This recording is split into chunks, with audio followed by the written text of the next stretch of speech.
pessoal com o Oliver, tá juntando com o Oliver, Fernando. E aí, e com o David Aleman, e aí falando, ó, legal, os tênis estão melhorando muito. Aí eu cheguei uma hora e disse, olha, visitei o laboratório de vocês depois, achei muito bacana o que vocês estão fazendo, muito legal, os tênis estão cada vez melhores. Mas chega num ponto que não adianta você afiar a espada. Cara, tem que arrumar o guerreiro. Não adianta ter a melhor espada do mundo se a coisa não funciona bem em cima. E ele se empolgou e nós já estamos conversando, trocar umas ideias de envolvimento lá. Bom, então a moral da história é essa.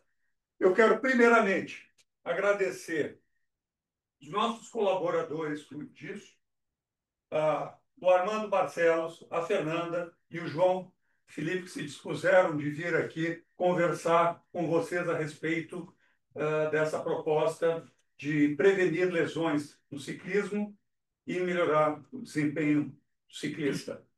Tá? Também quero agradecer toda a equipe da Biocinética que ajudou a desenvolver isso. Braulio, você tem alguma coisa para apertar um play aí?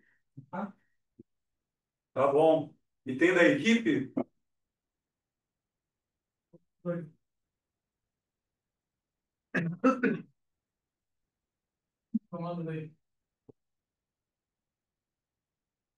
Mensagem do patrocinador. Essa bike de corrida da Osklen, do Hélio Ascari, ela é feita à mão, ela não serve para correr, mas é muito bonita. Quero agradecer também a Green People, que sempre nos apoia, e a ETAP, que é a cerveja sem álcool para os atletas, foi desenvolvida especialmente para os atletas, estão nos apoiando aqui. Bom, gente, nós temos pessoas novas aqui no grupo, então quero fazer uma rápida apresentação do que somos o IBTS.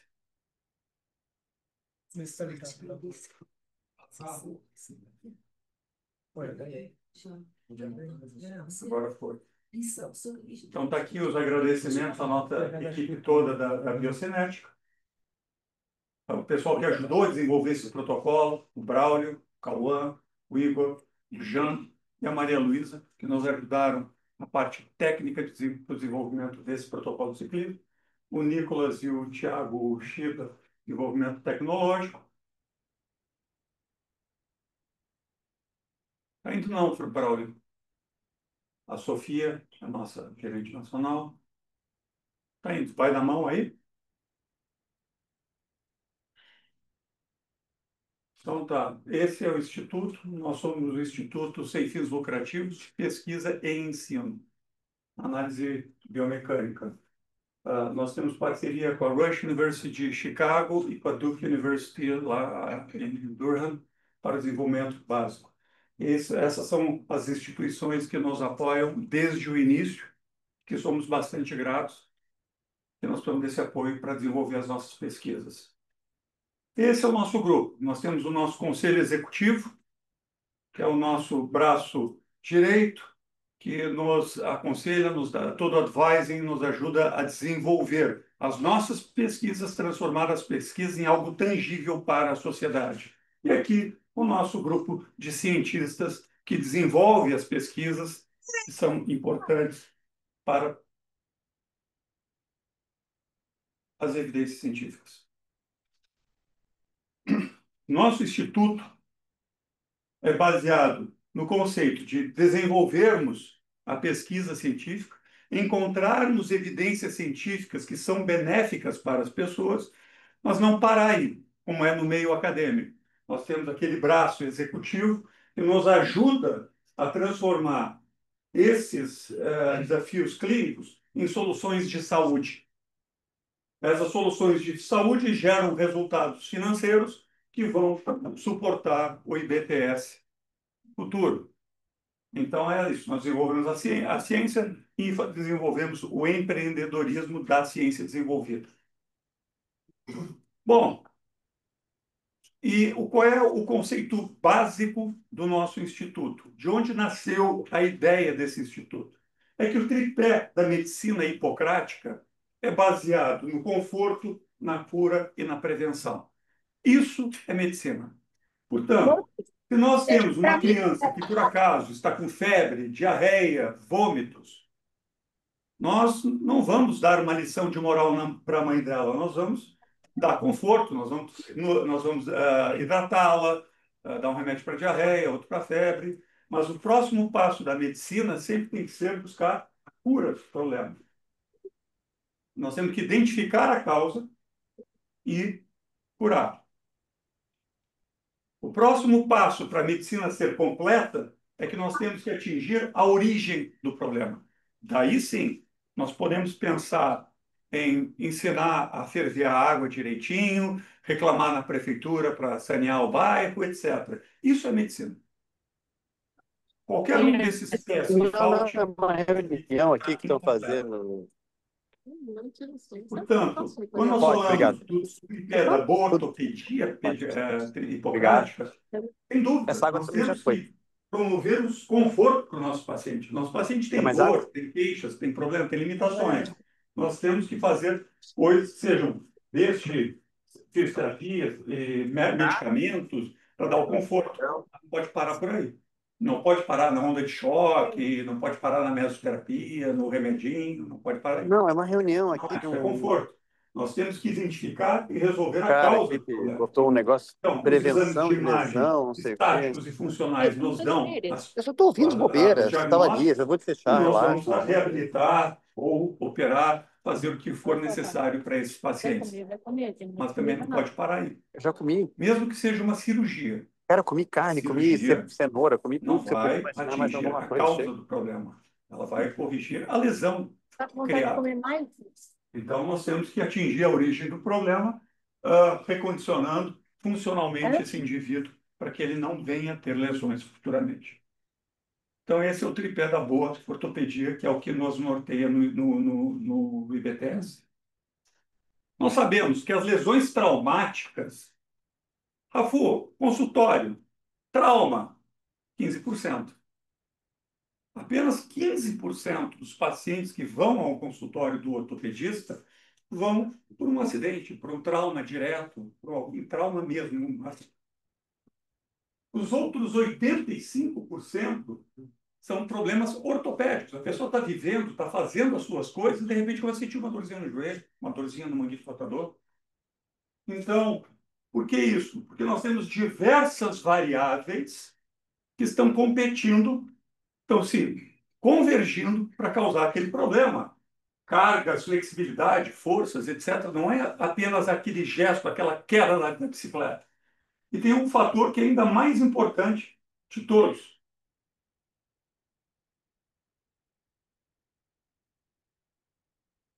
tempo. Não é uma fração de segundos, não é a queda da bike. Então, o problema, quando nós temos um problema doloroso, ele já pode estar convivendo com a pessoa, aquelas alterações podem estar convivendo com a pessoa há anos ou há semanas. E um dia o copo transborda e ele começa a ter os sintomas. Então, é muito diferente a lesão ortopédica da traumática. Por isso que nós temos pacientes que podem ter anatomias completamente divergentes, pelos valgos, vários alinhados, e o mesmo problema. Então, a anatomia simplesmente não responde a todos os problemas. Não basta nós termos um raio-x pessoa. Então, a avaliação biocinética é uma avaliação do controle motor, comportamento motor. Então, para nós colocarmos numa equação todas essas variáveis que vocês viram antes, de força, flexibilidade, amplitude de movimentos e os movimentos em 3D, que sejam de tronco, pelve, quadril, joelho, tudo junto na mesma equação, é muito complexo. E foi isso que foi desenvolvido e a gente desenvolve em laboratório, com peças anatômicas e com análise 3D do movimento. É assim que a gente chega a essas respostas. Nós conseguimos, então, entender com todas essas variáveis, entender por que existe uma sobrecarga naquele joelho, naquele quadril, naquele pé, naquele ombro. É Eu vou assim que a achar gente faz a na análise tela. biocinética. Daqui. São muitas variáveis. Então, Posso falar? Muito, estatisticamente, matematicamente, é muito difícil você conseguir colocar todas essas variáveis para se aquela operação no tornozelo, aquela no quadril, aquela fraqueza, se isso está, se elas estão juntas, causando o problema ortopédico. Então, se usa tecnologia que atualmente está bastante popular, mas que desde 2010 nós já utilizamos, é de inteligência artificial. Claro que foi aperfeiçoando. O Gustavo, que foi o que liderou o desenvolvimento dos algoritmos de inteligência artificial, que eles conseguem usar todas essas variáveis para trazer aquela informação. É essa combinação de fatores que está machucando a pessoa. É muito avançado. É o mais avançado do mundo. Por isso que a Duke University nos chamou para lá. Nós estamos à noite e estamos indo para a Duke. Um grande marco para nós foi esse estudo que foi publicado no periódico científico mais lido do mundo sobre esportes, que é o Sports Health, que é o periódico da Academia Americana de Sports Medicine, tá? Que foi o The Search for the Holy Grail in Running. Então, nós conseguimos identificar 5 perfis de corredores completamente diferentes e nenhum deles está errado. Não existe certo ou errado. São pessoas que têm movimento, fazem a mesma função, têm o mesmo desempenho físico, correm igual, todos estão nivelados na qualidade, no desempenho de corrida. Só que cada um tem um comportamento motor completamente diferente do outro. Então, cada um estará sujeito a lesões diferentes. Cada um estará sujeito a sobrecargas em zonas diferentes do corpo, porque eles têm perfis de movimento diferentes. No momento que nós conseguimos identificar esses perfis, nós conseguimos interferir para tentar minimizar os riscos. Porque nós sabemos que para perfil tal, eu não preciso perder meu tempo fortalecendo isso, porque esse aqui não vai ter esse problema. Nós podemos fortalecer outra coisa, né? Flexibilidade em outra coisa. Então, assim, nós conseguimos direcionar, nós conseguimos personalizar o que nós vamos fazer com essa pessoa para impedir o acontecimento da lesão. Porque cada um tem riscos diferentes. Bom, tendo tido esse sucesso, esse artigo está muito popular no mundo inteiro, nós estamos sendo muito convidados para apresentá-lo em vários lugares do mundo, nós partimos para o nosso próximo passo, que é tentar prevenir as lesões do ciclismo. Nós não vamos prevenir as quedas, aqueles 15% que nós falamos, né? Nós queremos interferir nos outros 85%. Para isso, nós contamos com o apoio do Armando e da Fernanda para desenvolver isso. E da nossa equipe da Biocinética, é claro. Armando tem uma história longa, cara. Eu vou falar, hein, Armando? Pode falar. Tá? Não fala tudo, não. O Armando era paciente do Oscar, e aí o Oscar me passou a bola do Armando em 96. Em 96, ele veio. Dá para não mexer. Com uma pequena fratura de estresse na tíbia, essa aqui já estava resolvida. Tu lembra, Armando? Força, isso. Era uma fraturinha de estresse, só atravessou toda a tíbia dele. Isso aqui é o calo ósseo dele. Tá? A pequena fratura, a gente tratou. O Armando ficou bom. Depois o Armando teve algumas outras vezes no consultório. Mas a mais marcante foi alguns meses antes de ir para Sydney. Ele veio justamente com uma pubalgia, uma uveíte em véspera de Olimpíada.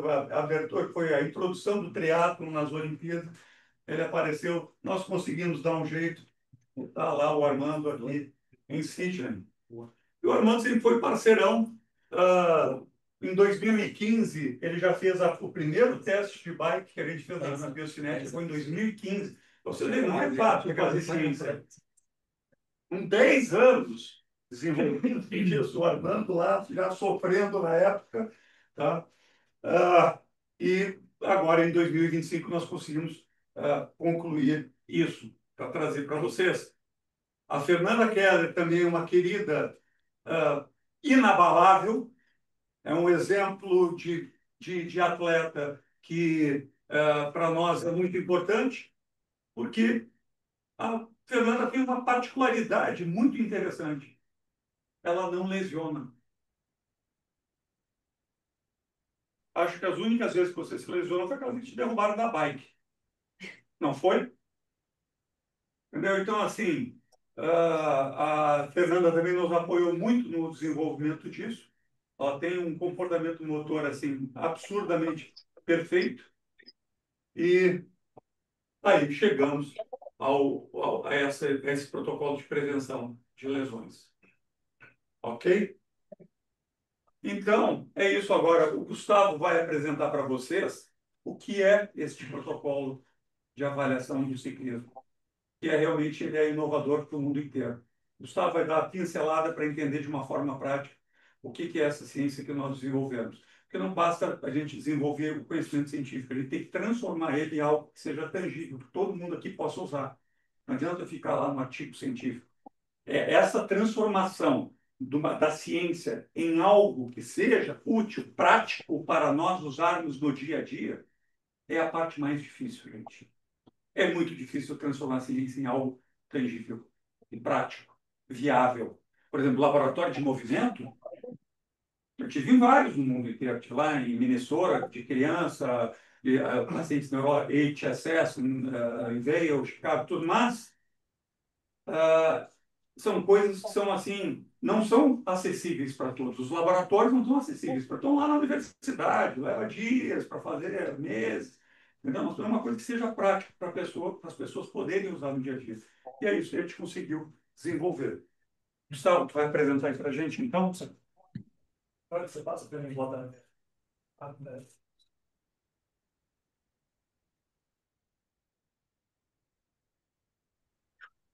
Só passar isso aqui.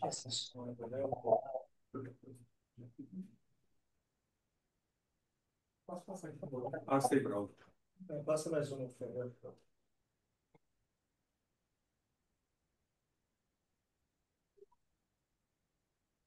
Agora é o seguinte. Bom, boa tarde.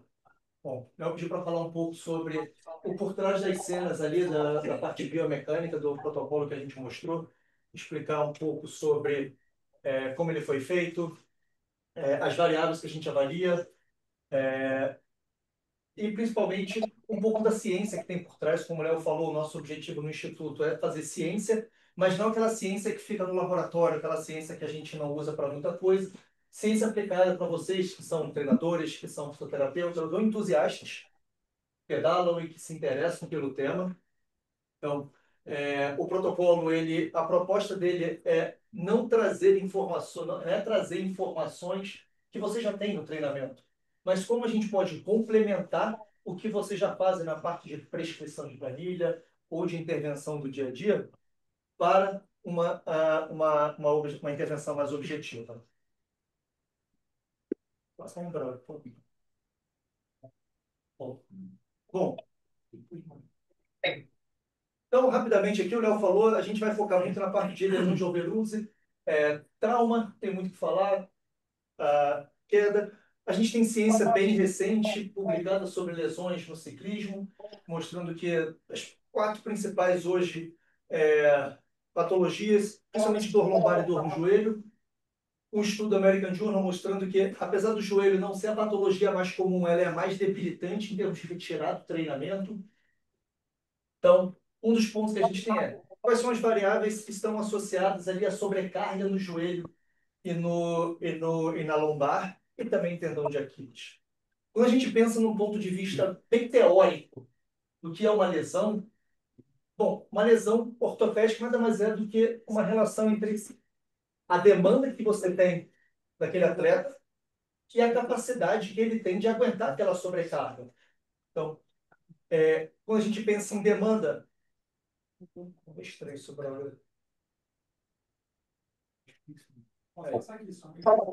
quando a gente pensa em demanda, obviamente, a gente vai pensar em variáveis de treinamento, está falando aqui com o Walter antes. Bom, quantidade de treinamento vai gerar uma demanda de sobrecarga no corpo, mas é o que a gente quer. A gente precisa gerar sobrecarga no nosso corpo para gerar treinabilidade. E também a forma que a pessoa se move. Então, como o Léo falou, apesar da gente saber muito bem hoje que não existem as formas certas ou erradas de se mover, cada tipo de mecânica vai colocar uma sobrecarga mais uma ou outra articulação para que aquele movimento seja feito. E quando a gente pensa em capacidade, obviamente a gente tem capacidade de quanto que ele tem de força, quanto que ele tem de encurtamentos, amplitude de movimento, capacidade neuromuscular, nutrição, sono, ou seja, todas as outras variáveis a gente também acaba controlando. Uma lesão nada mais é do que a demanda ficar maior do que a capacidade, ou seja, um treinamento inadequado ou uma sobrecarga excessiva biomecânica e sem uma capacidade adequada para aguentar. E o nosso objetivo é sempre manter a pessoa com uma capacidade maior do que a demanda. Seja isso em como que a gente vai dosar o aumento de treinamento, enquanto que a pessoa vai se preparando fisicamente, seja isso a gente preparando o corpo dela para aquela mecânica de corrida. Que é exatamente o que talvez a gente tenha feito, o Léo apresentou aqui esse trabalho. A gente fez essa brincadeira do Holy Grail, né, o santo graal da biomecânica. Durante muito tempo o pessoal ficava discutindo, biomecânica, a forma certa de correr é essa ou aquela, e aí tem um monte de gente falando isso, quanto que na verdade a gente vê pessoas tendo performance, correndo bem uma maratona de diferentes maneiras, diferentes maneiras. A gente pega hoje, você vai pegar hoje as pessoas, pelotão de elite, não tem ninguém que corre parecido. São completamente diferentes em sua grande maioria.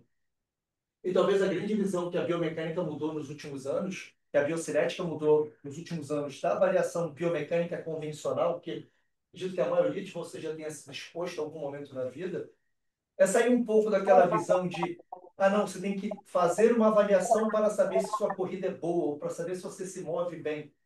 É sair um pouco dessa visão de movimento certo ou errado e entrar numa visão de qual é o fit físico e funcional que você precisa para a mecânica de corrida que você tem.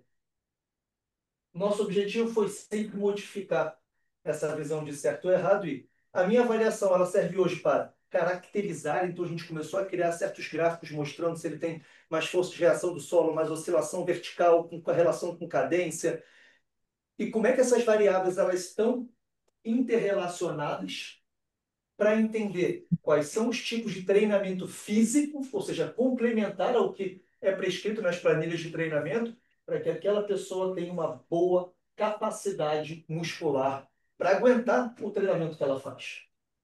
Então, baseado nesse princípio que a gente fez foi exatamente seguir. Depois que a gente validou, hoje a gente tem mais de 8.000 avaliações de biocinética nos últimos 10 anos, a gente tem um base de dados de mais de 6.000 corredores avaliados.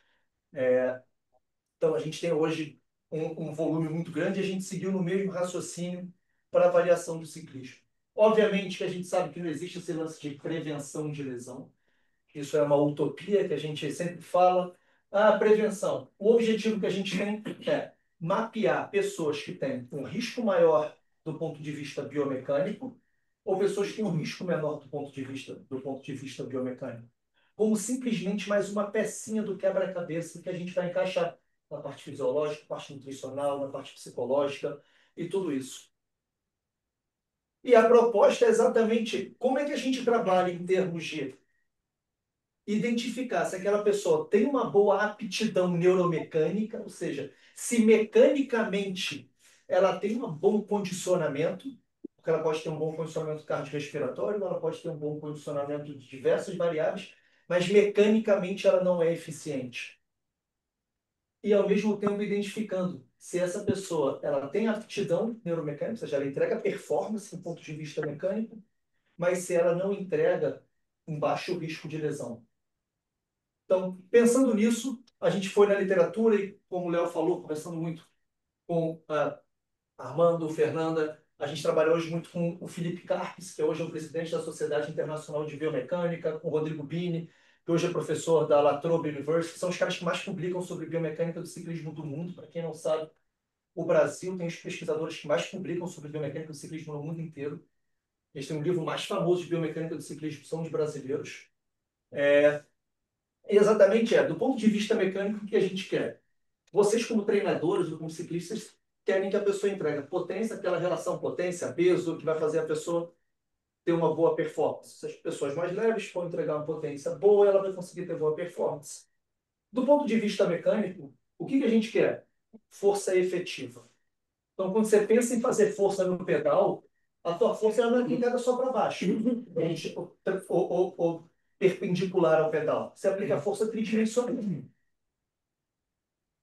O que faz a pessoa ter maior transferência, aquilo que vocês medem no potenciômetro lá, que bota no pedal, ou que mede no potenciômetro da bike, é o quanto de força efetiva esse cara faz. Ou seja, o quanto de força mais ortogonal possível ao pedal. Só que isso não é toda a força aplicada. Você ainda tem força aplicada antero-posterior e lateral-lateral.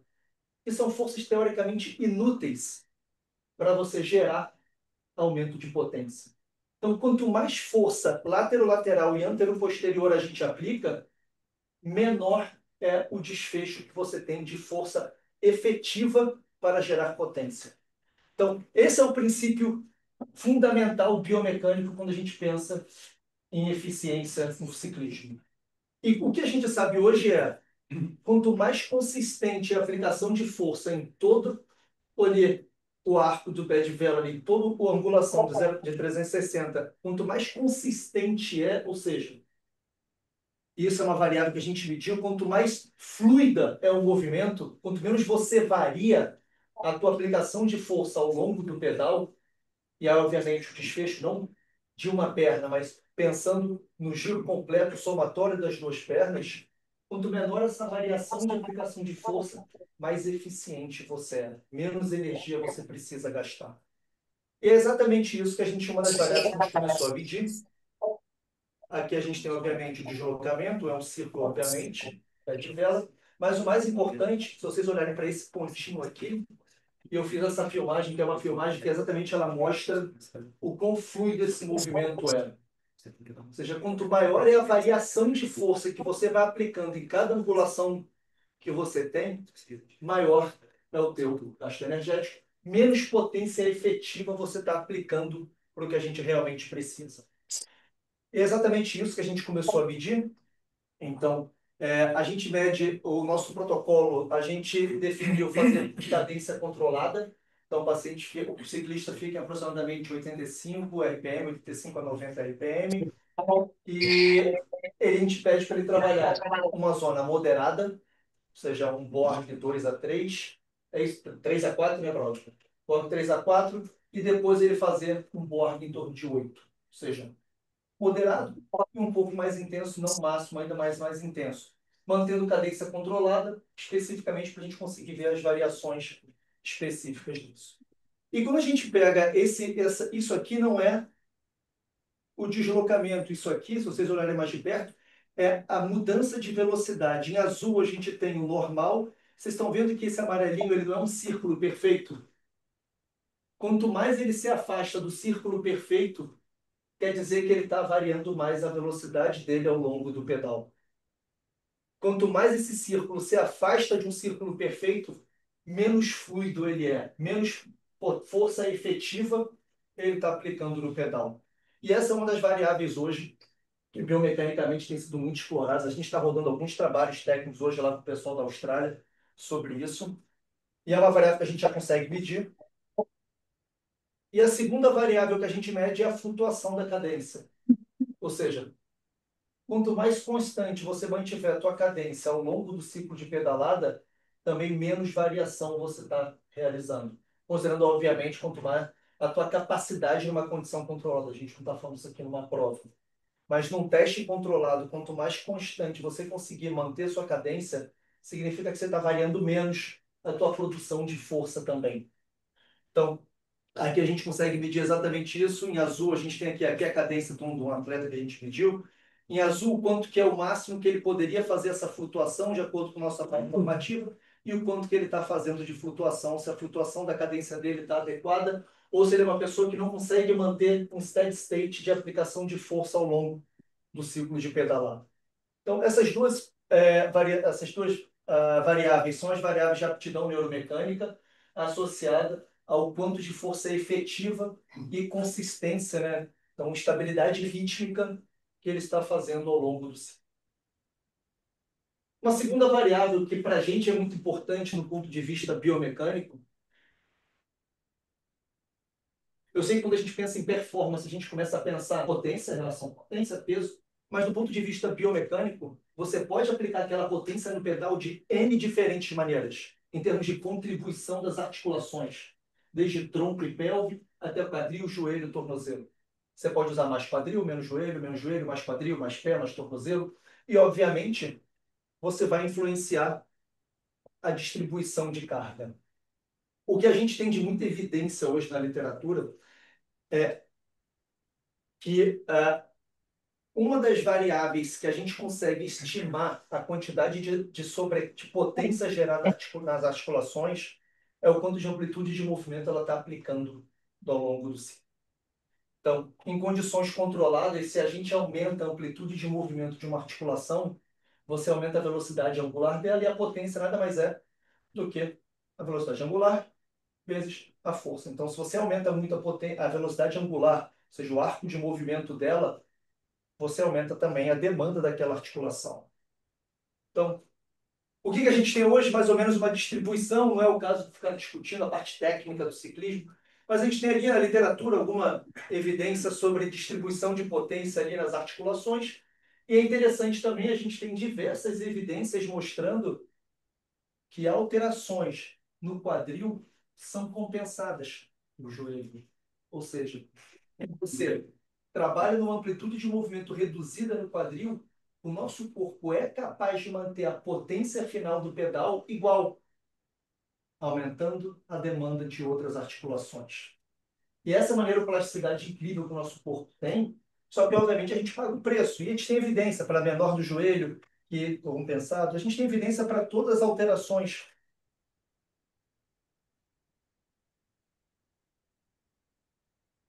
Volta, Brother. A gente tem evidência de alterações de amplitude de movimento gerada durante o ciclo da pedalada e como elas são compensadas por outras articulações. Isso é um problema? Não. Muitas vezes é uma característica individual do ciclista. Mas a gente sabe que pessoas que têm menor amplitude de movimento do quadril vão ter que compensar com outras articulações para gerar essa potência. A grande questão é, essa adaptação é uma variação individual daquela pessoa, ou seja, ele escolheu treinar assim, porque, não sei, variabilidade individual existe. Ou será que ele tem um quadril que talvez tenha um bloqueio de movimento tão grande que ele não consiga usar aquele quadril e está compensando em outra articulação? Ou ele tem um glúteo muito fraco, a ponto de ele não conseguir aplicar força aí nos primeiros ângulos, e aí ele tem que compensar usando um pouco mais de tríceps oral, que entraria um pouco mais ali a partir de 90 graus. E assim começam a surgir as lesões. Exemplo, esse aqui é um paciente também, que a gente avaliou, um ciclista que a gente avaliou. Repare que no lado direito ele usa menos o quadril para fazer o movimento e ele compensa usando mais o tornozelo. Ou seja, é uma pessoa que, em termos de potência no pedal, ela é bem simétrica, só que ela usa distribuições diferentes nas articulações. E aí, muitas vezes, esse ciclista ele aparece para a gente com uma tendinopatia aquiliana, ou seja, com uma dorzinha no tendão de Aquiles, só que, na verdade, pode ser que o tendão de Aquiles não tenha nada. Está sendo simplesmente superutilizado para compensar uma falta de competência de quadril. E a gente também dá os dados de simetria. A gente sabe hoje que simetria não é uma variável muito importante. Todo mundo é muito assimétrico.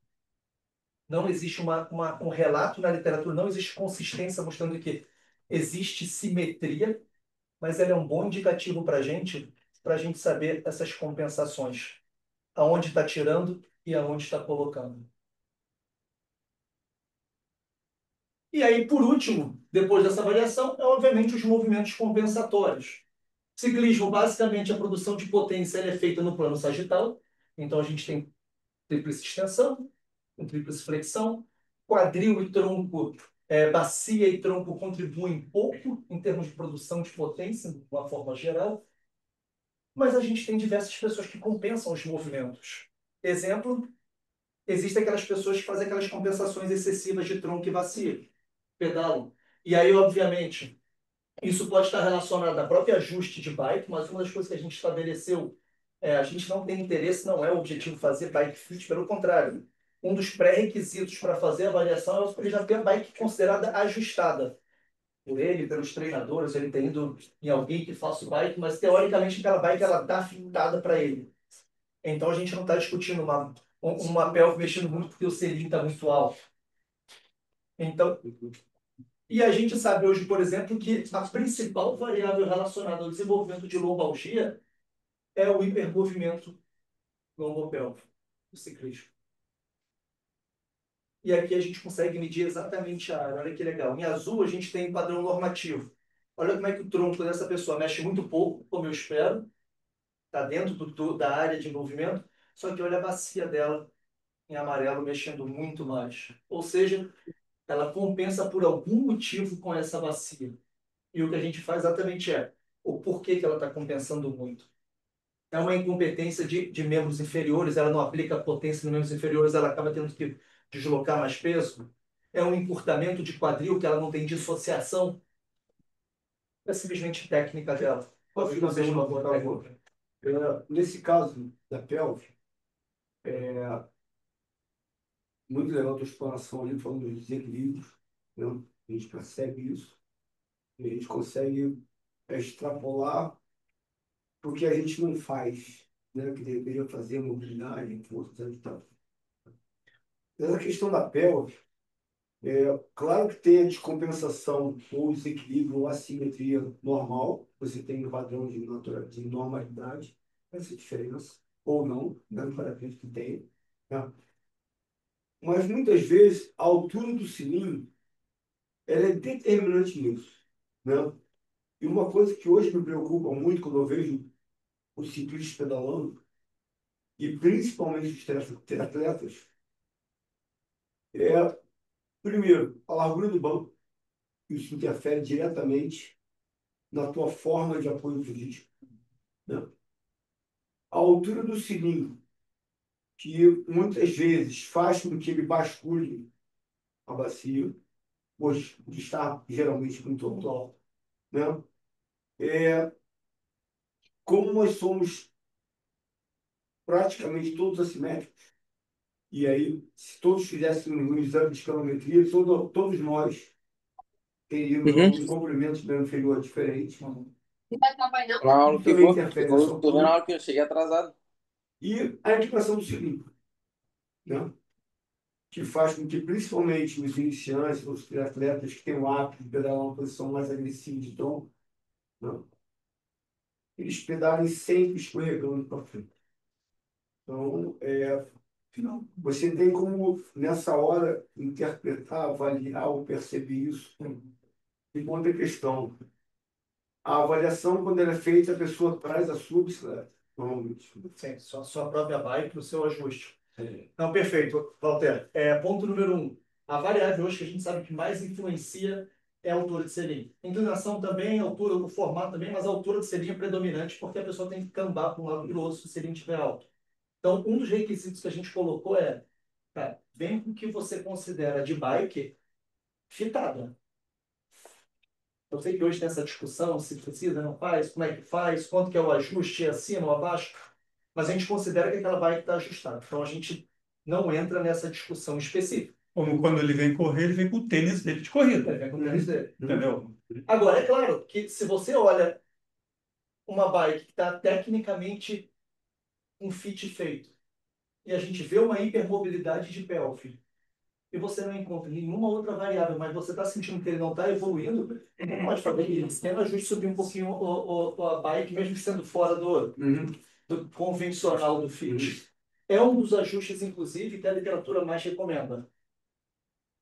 Se você não encontra que existe, por exemplo, nenhum encurtamento ou fraqueza, ou uma compensação, tenta subir um pouquinho e ver que vai ficar conforto. Deixa muito pelo conforto, né? Não só pelos números ali de angulação. Sim. Talvez o joelho seja o único que tem um pouquinho mais ali para estar nos 25 ali, né? Mas, de fato, a gente não entrou e nem quisemos entrar nessa discussão de... Até porque entra numa guerra dos ânimos, né? Na discussão de... tá bike, tá boa, não tá boa. Então é o seguinte, é uma solução que você depois... Quem, né? Exatamente. Talvez aquela pessoa não esteja preparada para aquela bike. Mas eu acho Agora, assim, Camileu, agora ela não está preparada por quê, Walter? Essa é a minha pergunta, que sempre foi. Ela não está preparada porque ela não tem força, ela não tem encurtamento, ela não tem aptidão neuromotora. Onde que está o problema dela? É isso aí. Para mim sempre é discussão. Porque se a gente considera que a bike está tecnicamente bem posicionada, Não, eu concordo com você que a origem do problema, como foi dito antes, tá, a origem não é a bike, a origem é a é a pessoa, pessoa. né? E o que tem que ser consertado é a pessoa. Ótimo. O ponto que a gente está é exatamente nessa Uhum. mudança, Walter, de sair um pouco da discussão somente do ajuste, ver será que aquela pessoa ela tem capacidade para aquilo ali que ela está se propondo? Uhum.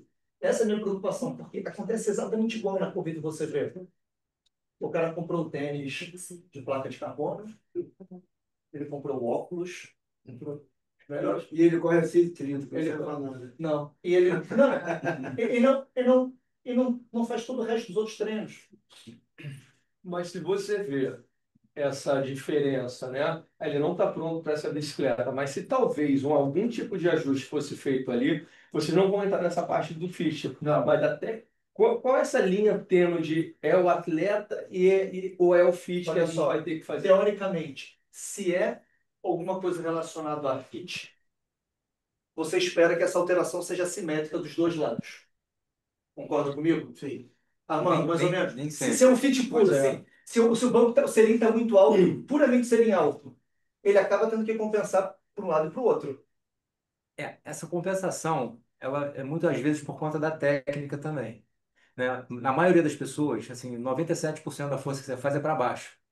A gente tenta ativar os 3% para cima, que é o que estabiliza o quadril. Senão você fica com aquele tronco para cima e para baixo.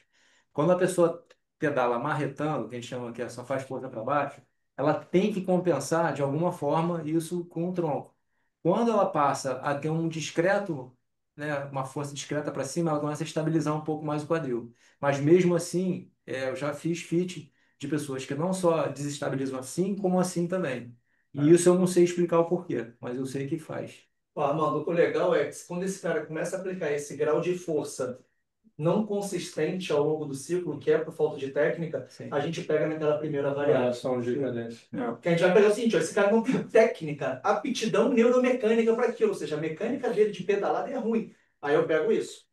Agora, teoricamente, se é puramente assim, uma bike mal ajustada, tá com o selim lá em cima excessivamente, eu espero que ele tenha um movimento muito simétrico dos dois lados.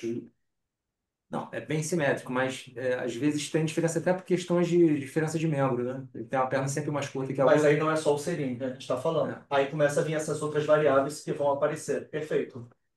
Então, Tem variáveis que são modificáveis e não são. Aquela primeira parte do exame, como o Gustavo disse, mostra a qualidade técnica dele de gerar potência ali no.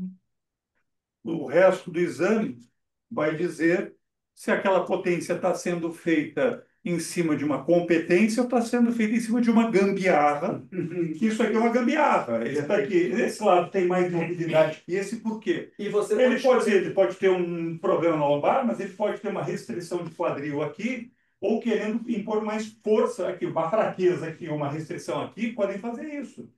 Entendeu? Ele está botando mais força aqui, então ele usando mais joelho aqui, É o que menos você falou. quadril. Entendeu? Então, assim, o exame para dizer, olha, esse quadril aqui não. Roberto, aí vem, tô respondendo só objetivamente a sua pergunta. Aí a tomada de decisão, ela tem N variáveis, né? Sim, Você sim. pode virar e escolher, cara, eu tô achando que não tem nada demais, vamos ver se eu baixar um pouquinho o selim dele, se mantém em conforto, estabiliza a pelve, a potência dele não altera. Ou seja, o desfecho ali principal dele não vai alterar e ele se sente confortável. Agora, é isso. Pode ser que você fale, não, mas eu vou, com ele não quero mexer na bike, vou treinar mais técnica de pedalada, puxar melhor. Por outro, você vai falar, cara, esse cara tem um baita encurtamento. Não adianta, por que eu vou mexer na bike desse cara? Bom, então, vamos trabalhar, cara. Meu filho, vai trabalhar em bike, tem que alongar, então seria com câimbra. Você não mostrou os slides de força. Vai entrar. Ah, bom. Então isso aqui, ele dá exatamente isso, tá? Essa capacidade. E o legal é, a gente tem intensidade moderada e em alta intensidade, que é para ver o seguinte, aquele cara que muitas vezes, tecnicamente, na moderada, ele vai bem, mas aí entra o que você falou, Armando. Quando bota mais intensidade nele, ele não tem técnica, ele começa a ter que empurrar um bacitron. É o cansaço, né? Enfim. Em diversas cadências também. A gente mantém cadência fixa. A variável fixa e a cadência. Porque isso poderia ser modificado em cadências diferentes, mas para análise. Assim, mais uma vez, é que nem corrida, sabe? Isso é um ponto importante. As pessoas falam, mas o laboratório é sempre diferente do real. Esqueçam isso. Sim. Essa história de querer medir movimento e falar quando ele se mexe no laboratório, esquece. Mas as deficiências neuromecânicas graves vão aparecer no laboratório fora deles. É como a gente pega ele com o João fazendo teste de espirometria. Não pode ter um infarto ali fora. Mas você vai estressar. O objetivo do teste é dar um estresse mecânico nele e ver como ele responde a esse estresse mecânico. Não Que é o que o João faz. replicar perfeitamente. Nunca vai acontecer isso. Isso é uma crítica que eu recebo com muita constância e assimilo de forma boa, mas eu não quero ver essa pessoa como, não, mas olha aqui a minha foto correndo na maratona, é completamente diferente do que você. Sim, mas você estava numa parte da maratona que era assim incrível. Mas, na verdade, é só entender se poderia acontecer no nível de cadência mais alto e não em outro, ou, tipo assim, se tiver que acontecer independente, vai acontecer. É uma boa pergunta, Beto. Nesse primeiro momento, foi uma discussão que eu e Armando a gente teve. Porque se for entrar nesse mérito, Aí aí a gente vai ter que levar em consideração a questão da carga inercial. A carga inercial, ela começa a acontecer a partir de 80 RPMs, que é a carga que você desloca a perna para cima e para baixo. Então, a pessoa que tem uma perna maior, ela tem uma carga inercial que vai bater no cardiopulmonar. Por isso que as pessoas têm dificuldade de girar 90 RPM com perna grande. E os caras que têm canicinho giram com 90%, 90 RPM e brincam de girar. Então, quando você leva em consideração esse parâmetro que você está levando, está trazendo, aí também tem que levar em consideração já se o cara tem muita carga inercial ou não, entendeu? E aí entra aí em você termo entra numa cenário. aí são muitos parâmetros para poder se avaliar. Então, assim, foi a escolha que a gente fez hoje. E aí, a última variável que a gente. Braulio. A última variável que a gente mede é a variável clássica que todo mundo conhece, que é a medialização e lateralização do joelho. Hoje é o que tem maior nível de evidência científica no mundo para associação com dor no joelho. É uma quantidade de estudo bem interessante. E esse estudo aqui, que é um estudo bem recente, e que é uma das coisas que quem me chamou a atenção foi o Felipe Carpes e o Bini, que é não somente o risco de lesão quando você mexe para dentro e para fora o joelho, mas sempre quando você mexe muito para dentro e para fora, fazendo valgo e varo, você também está gerando muita força lateral no pedal e antero-posterior. Ou seja, esse estudo mostrou que existe uma perda de performance muito grande na força efetiva aplicada, ou seja, não a força que se aplica no pedal, mas a força que se transforma em potência mesmo, quando você tem movimentos excessivos laterais.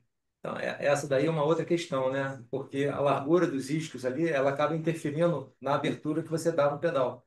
Para exatamente você não pedalar nem em forma fora do centro, né? A perna para o lápis ou a perna para fora. E você consegue, às vezes é pouco, né? O que você tem de regulagem lateral, de acordo com o taco que você usa. Por isso que se usa, às vezes, no caso do speed play, né? Que é o pedal que mais dá fit, você consegue alterar o tamanho do eixo, podendo permitir você pedalar exatamente alinhado com o seu quadril. E sabe que o que a gente tem seguido também, Armando, não é nem só o alinhamento, mas o quanto que a pessoa faz de movimento, Sim, sabe? sim.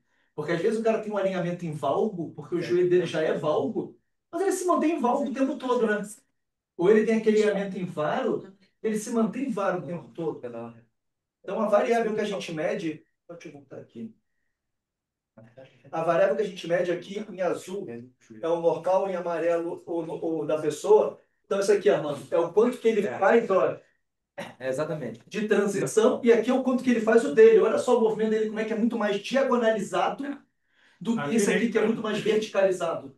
Então, aí nesse caso, né, por exemplo, quando a pessoa, você vê que nunca é uma linha, né? Existem pessoas que pedalam com uma linha, certinho, que são as pessoas que tecnicamente pedalam um pouco melhor, né? Faz a força para baixo, que a distância entre dois pontos sempre vai ser uma reta.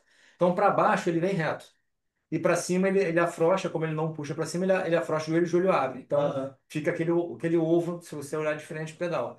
A partir do momento que ele passa... Exatamente isso aqui, ó. O que eu faço muito lá para mostrar isso é fazer ele pedalar com a perna só. Alinha na hora. Que ele é obrigado a puxar para cima. E aí a pedalada alinha.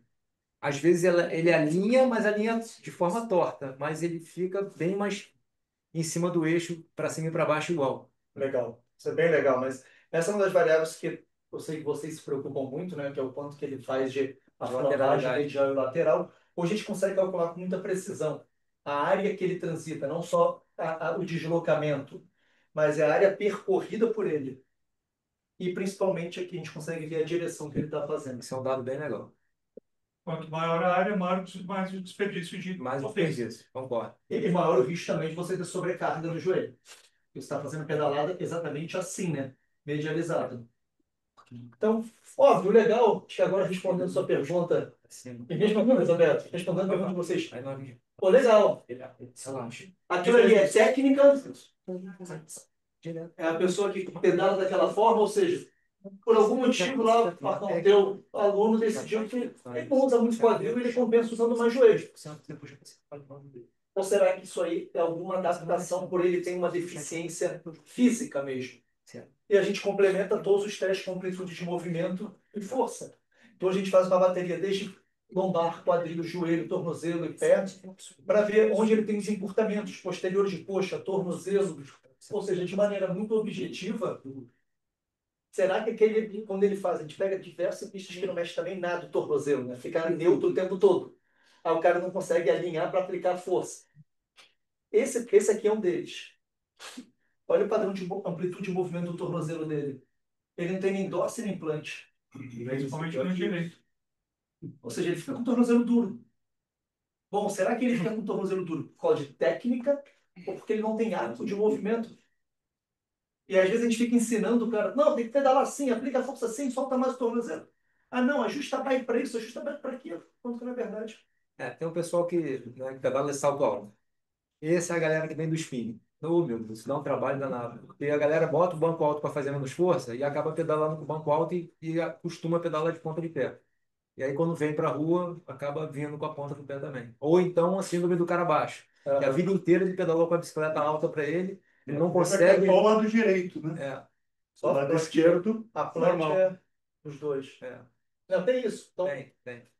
e a mesma coisa para os testes de força. Então a gente consegue ver, ó, tá vendo esse cara aqui? Quadril, extensores de joelho,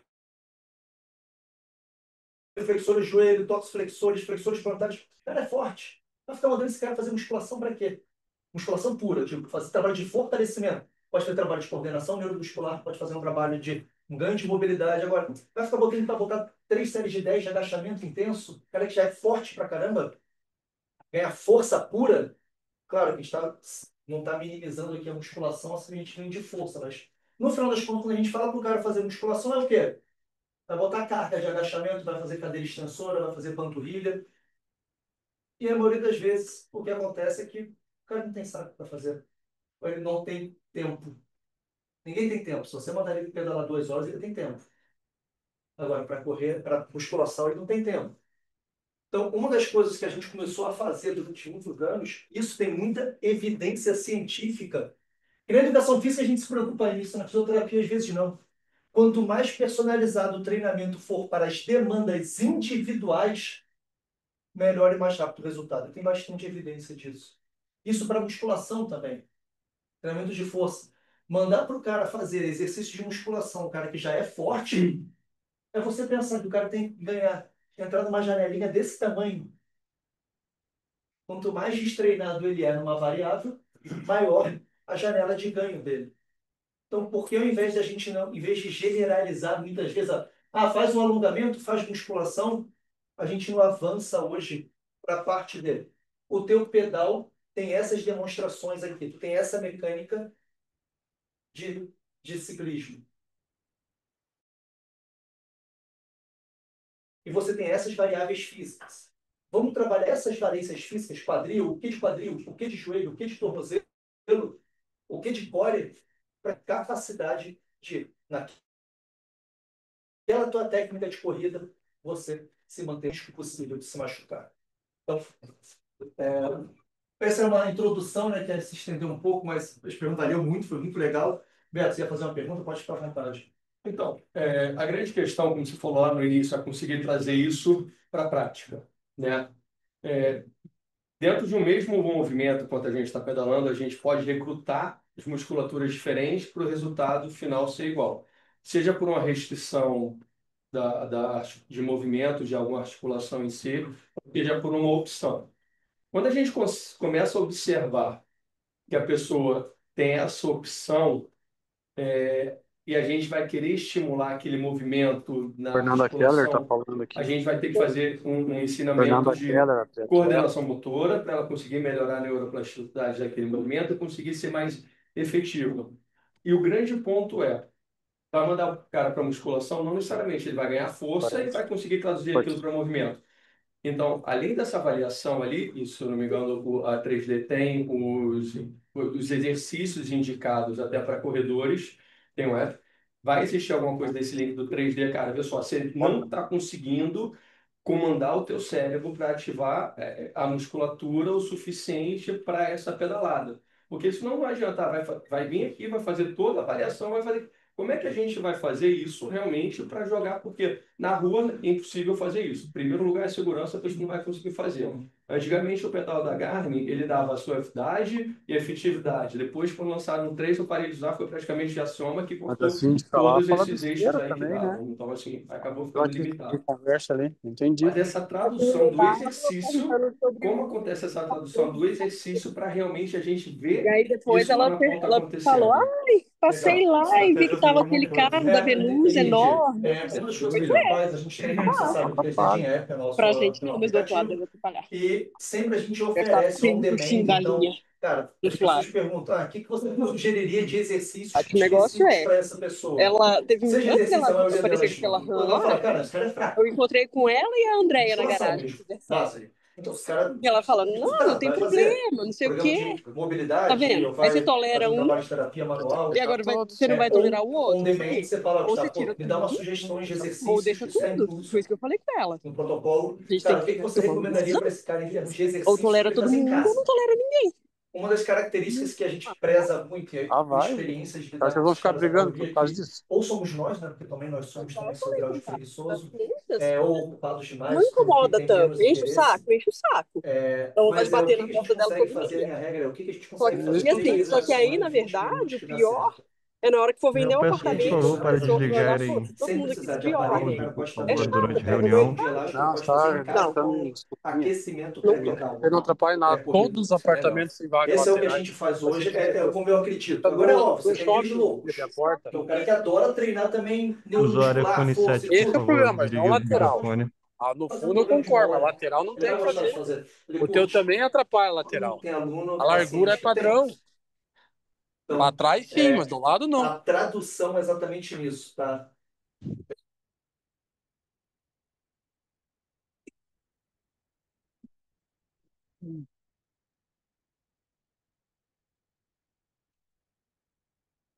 Você fala, cara, eu tô suspeitando que esse cara tem um tapeçeirinho alto.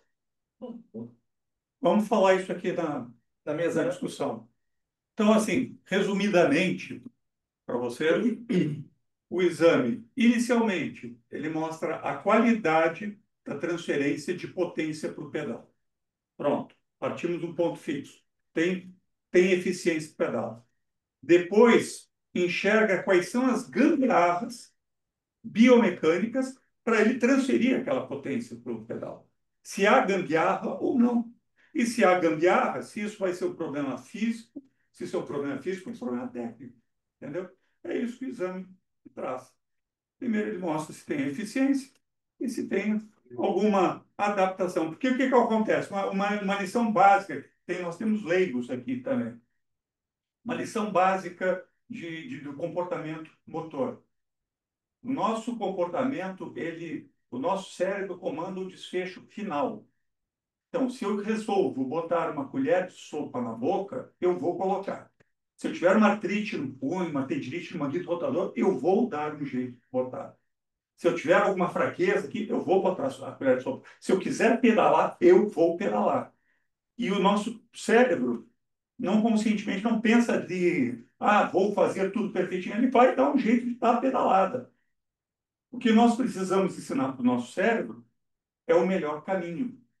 Porque se ele tiver uma fraqueza no quadril, ele vai pedalar. Só que daí ele vai usar o joelho. E daí vai estourar o joelho. Se ele tiver algum problema, ele vai estourar o tornozelo. Nós temos que identificar isso. É isso que nós temos que identificar nas pessoas. Qual é a gambiarra construída para a gente poder interferir e ele fazer e viver bem e ter lá no resto da vida. Eu gostaria de convidar agora João Felipe, Fernanda, Armando e Gustavo para a gente responder algumas perguntas aqui, voltadas para a plateia. Acredito que o Emanuel tenha pergunta, o Beto, o Walter, todo mundo, Alexandre. Vamos agora falar com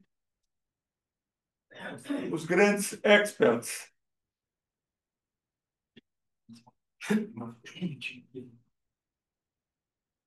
Eu tenho uma pergunta para fazer agora. Quero já começar com uma pergunta para o Armando e para a Fernanda.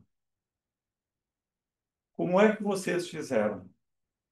Como é que vocês identificaram ah, os seus pontos fracos, as suas qualidades, para vocês chegar onde vocês chegaram, que foi no Olimpo do triatlo?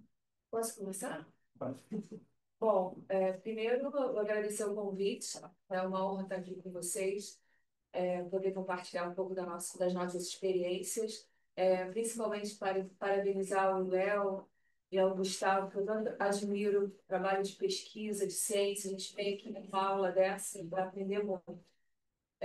Eu e o Armando, a gente teve muita sorte, porque a gente começou a nossa carreira tendo a honra de treinar no laboratório, que também dava ênfase à ciência, que era o Paulo Figueiredo e o Dr. Maurício Rocha. Então, na realidade, eu e a Armando, a gente nasceu sendo cobaia de pesquisadores como o Léo e o Gustavo, né, no fundão, e a gente treinava 8 horas, ficava ali à disposição deles e fazia todas as experiências que vocês possam imaginar. E a gente aprendeu muito na prática, ali na marra, né, fazendo um monte de coisa errada e certa, e aplicando. Eu também tive muita sorte de ter um engenheiro louco, né, que ele pega um ventilador, transforma em coroa. O Armando gostou sempre muito dessa parte de biomecânica, de engenharia, então eu pedalava a vida inteira com ele, então ele me consertava, botava meu banco no lugar, ele fazia tudo isso, muito no olho também, né? Porque a gente não tinha ainda literatura nem pesquisa que chegava a esse ponto. Então, acho que foi aprendendo na prática, e depois com a evolução do esporte, com a chegada da tecnologia, muitas teorias a gente pôde aplicar e sentindo o resultado.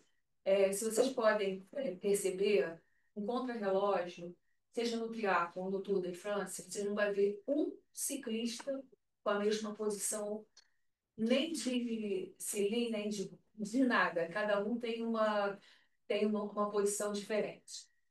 E a outra coisa, quando você faz um treinamento, um cara turno, né, que tem investimento alto, ele vai para o túnel de vento, porque eu não sei explicar, eu sempre peço para ele me ajudar com essa parte de engenharia, de o que faz esse meu lado, a gente treinava junto, então eu deixo essa parte com ele. Mas a gente, no túnel do vento, que eu já fiz algumas vezes, não é exatamente isso. É sobre a eficiência do atleta para gerar uma força que vai fazer com que aquela bicicleta ande rápido, né? Então, muitas vezes, o cara te coloca na posição mais perfeita possível, aerodinâmica, né, perfeita, e pede para você pedalar. Nem sempre aquela pessoa, naquela posição ideal, que vai fazer menos resistência, que vai estar anatomicamente perfeita, ele vai conseguir gerar a força para andar. Então, isso é ajustado é, com a esculhambação nossa de cada dia, que a gente é esculhambado. Ninguém é perfeito. Então, o cara vai ajustar de acordo com a característica de cada um. Seja perna, seja mania, seja não sei o quê. Porque, no fundo, o cara quer que o cara ganhe o Tour de France. Quer que o cara ganhe o Ironman. Então, ele vai adaptar. Então, quando eu levo alguém para a biocinética hoje, que a gente tem esse privilégio, depois tem o Armando que faz o Bike Fit, eu levo alguém para treinar e levo na bicicleta, eu praticamente recebo uma cola, né, do Léo e do Gustavo. Olha, esse cara aqui vai dar isso, vai dar aquilo. Eles são praticamente um vidente. Agora, cabe a mim, o educador físico, interpretar.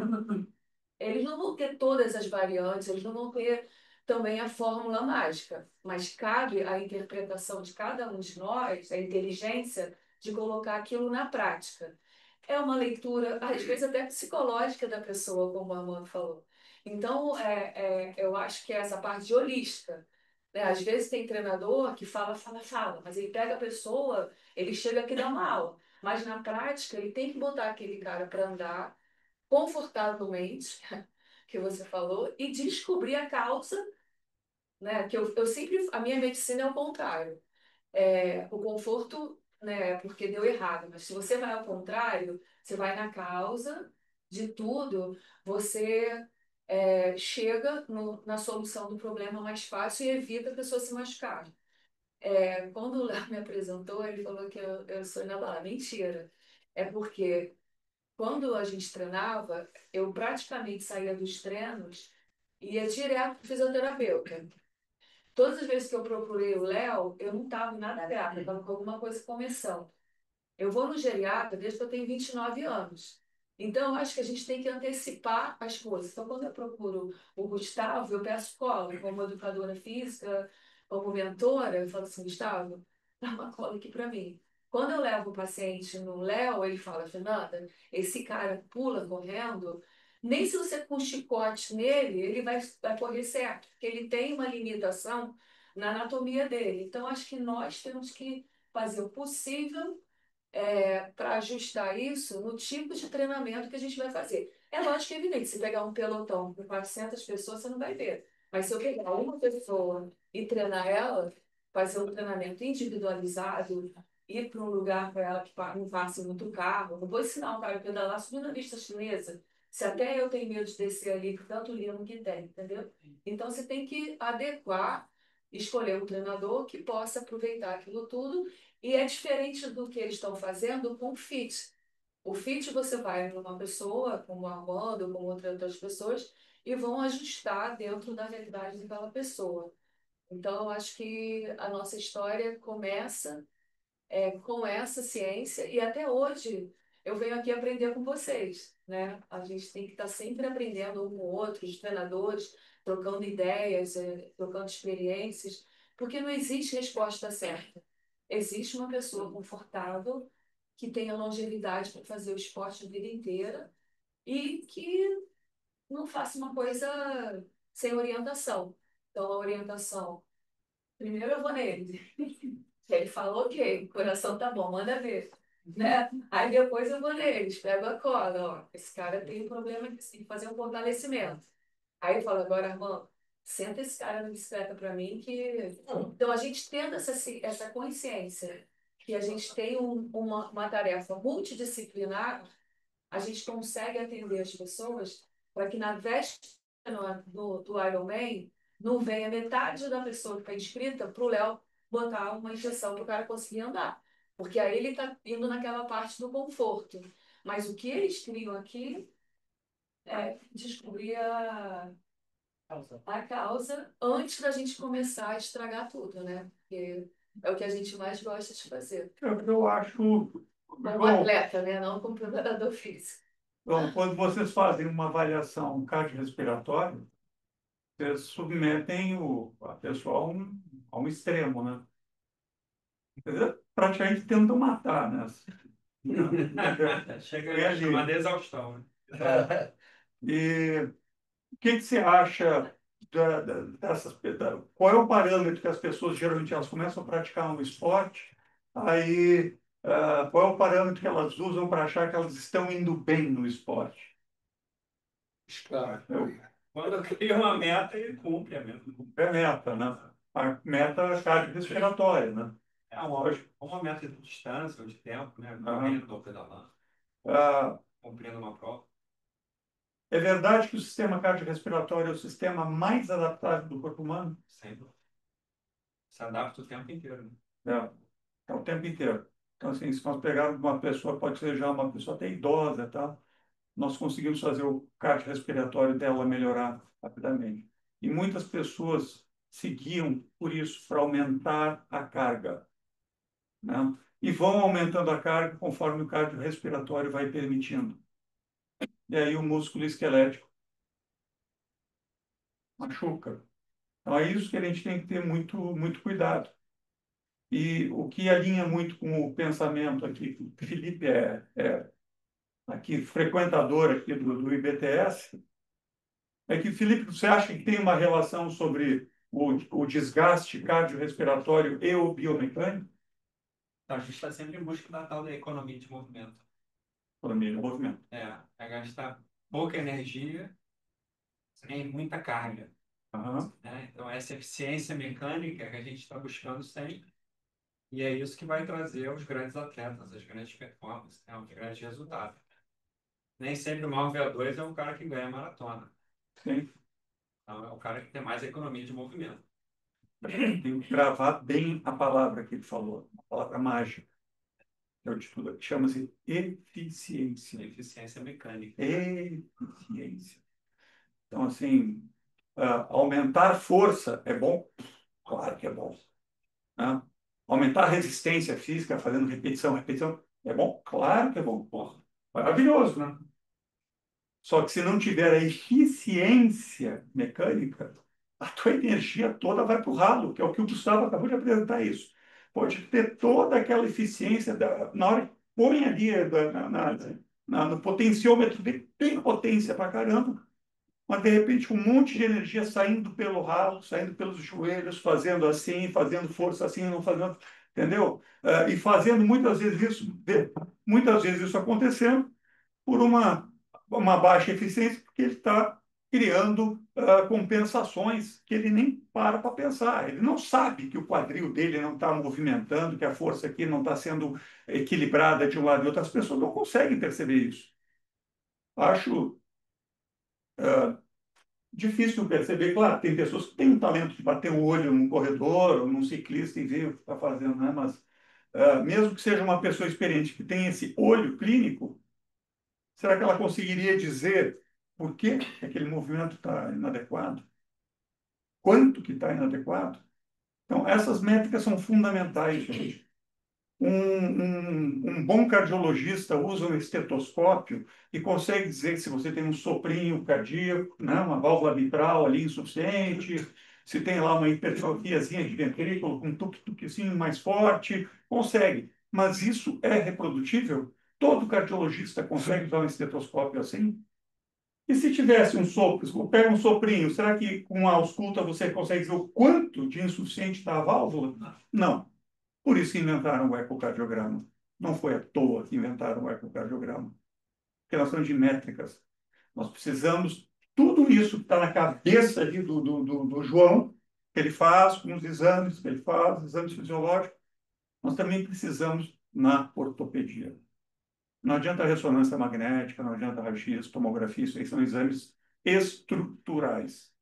Vamos partir, sem dúvida, a estrutura tem que estar ok. Está ok, né? Mas nós temos que funcionar com eficiência. Eu acho que tem um segundo ponto que é aí trazendo também para a vida real, né? Que é o quanto que a gente consegue prescrever de mínimo de treinamento para máximo efeito. Essa é a grande realidade na vida real. Todo treinamento, você mandar o cara para musculação, é uma sobrecarga que você está colocando no corpo dele. Isso é fato. A musculação é bom. A musculação excessiva não é bom. Treinamento é bom. Treinamento excessivo não é bom. Então, na vida real, o que a gente sabe é as pessoas até hoje falam que vão correr na vista chinesa para falar que é o treino de força delas, que é treino de subida. Não é verdade? Está treino de subida, treino de força, tô fazendo força. Então, quando a gente tem, e aí é mais uma pecinha do quebra-cabeça, eu acho que isso é um ponto legal, que tem a fisiologia, tem a nutrição, tem todas as partes, mas como é que a gente coloca a pecinha da biomecânica que durante tanto tempo foi mal utilizada naquelas pessoas muito naquela visão de quem corre assim, corre assado. Na corrida a gente passou por isso até hoje, né? Correr com antepé, correr com retropé, pisada pronada, qual é o melhor tênis? Como se a gente estivesse querendo encontrar uma fórmula mágica para a pessoa não se machucar. E não existe isso. E eu entendo que durante muito tempo a biomecânica ela entrou nesse limbo de.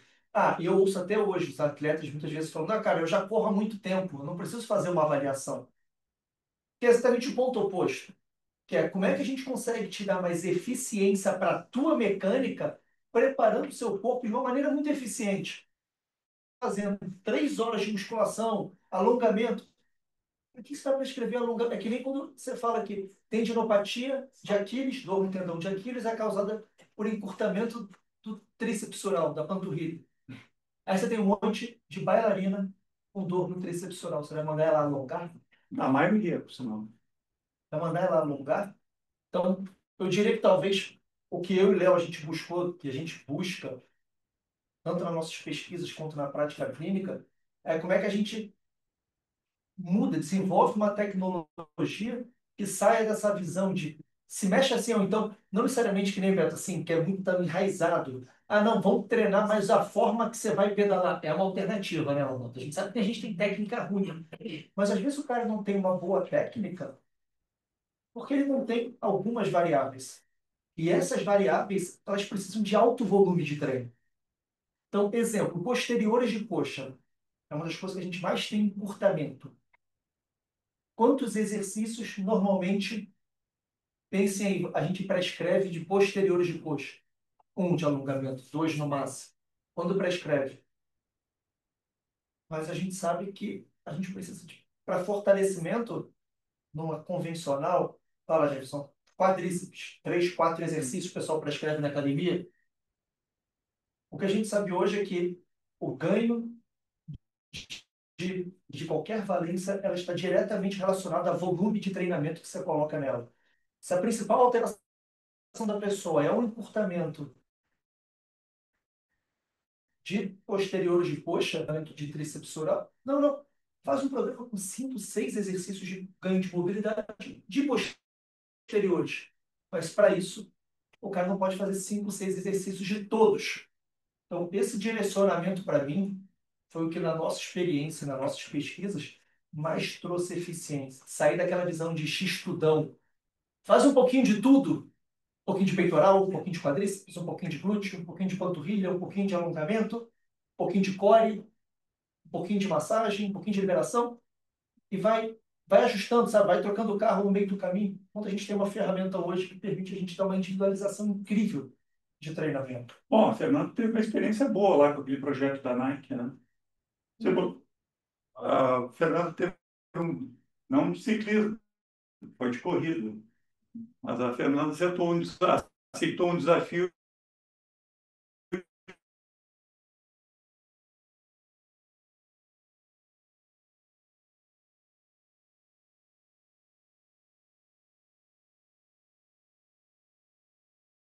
Ela conseguiu fazer a avaliação biocinética deles, fez um programa de prevenção, e eles realmente conseguiu colocar pessoas que não eram atléticas a fazer treinamento sem se machucar. Então, essa é a nossa filosofia do IDTS, que vai para os spin-offs do Instituto, que tem a biocinética, é tentar prevenir.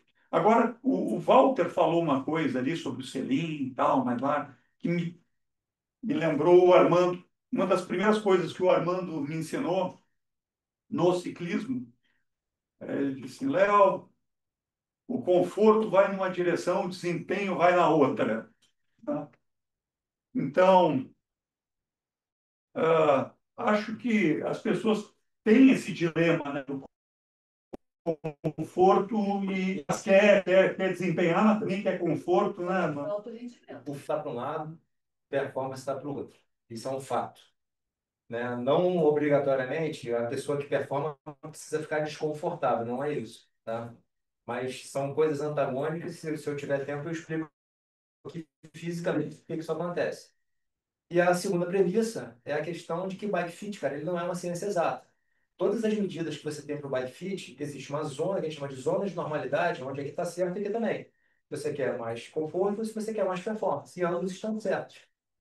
E por isso que, né, o nosso protocolo lá, a gente faz o fit em etapas, né? Durante uns 2, 3 meses a gente vai acompanhando Tem que ser personalizado. Exatamente. Da pessoa. Não é todo mundo tem que ser igual, né? Eu acho que a leitura, né? Quando a gente vai pegar uma pessoa para ajudar, a gente, antes de colocar a nossa teoria, tem que entender o que que a pessoa quer da gente. Que aí a gente consegue atender aquela pessoa da melhor forma possível.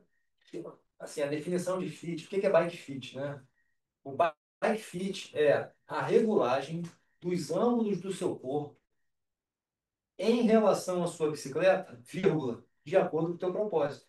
Uhum. Que nem sempre o propósito de quando a pessoa começa o esporte é o mesmo daqui a 3 meses ou daqui a 6 meses. Sim. A pessoa começa meramente com uma intenção de estar no esporte. Conforme ela vai andando para frente, vai, né?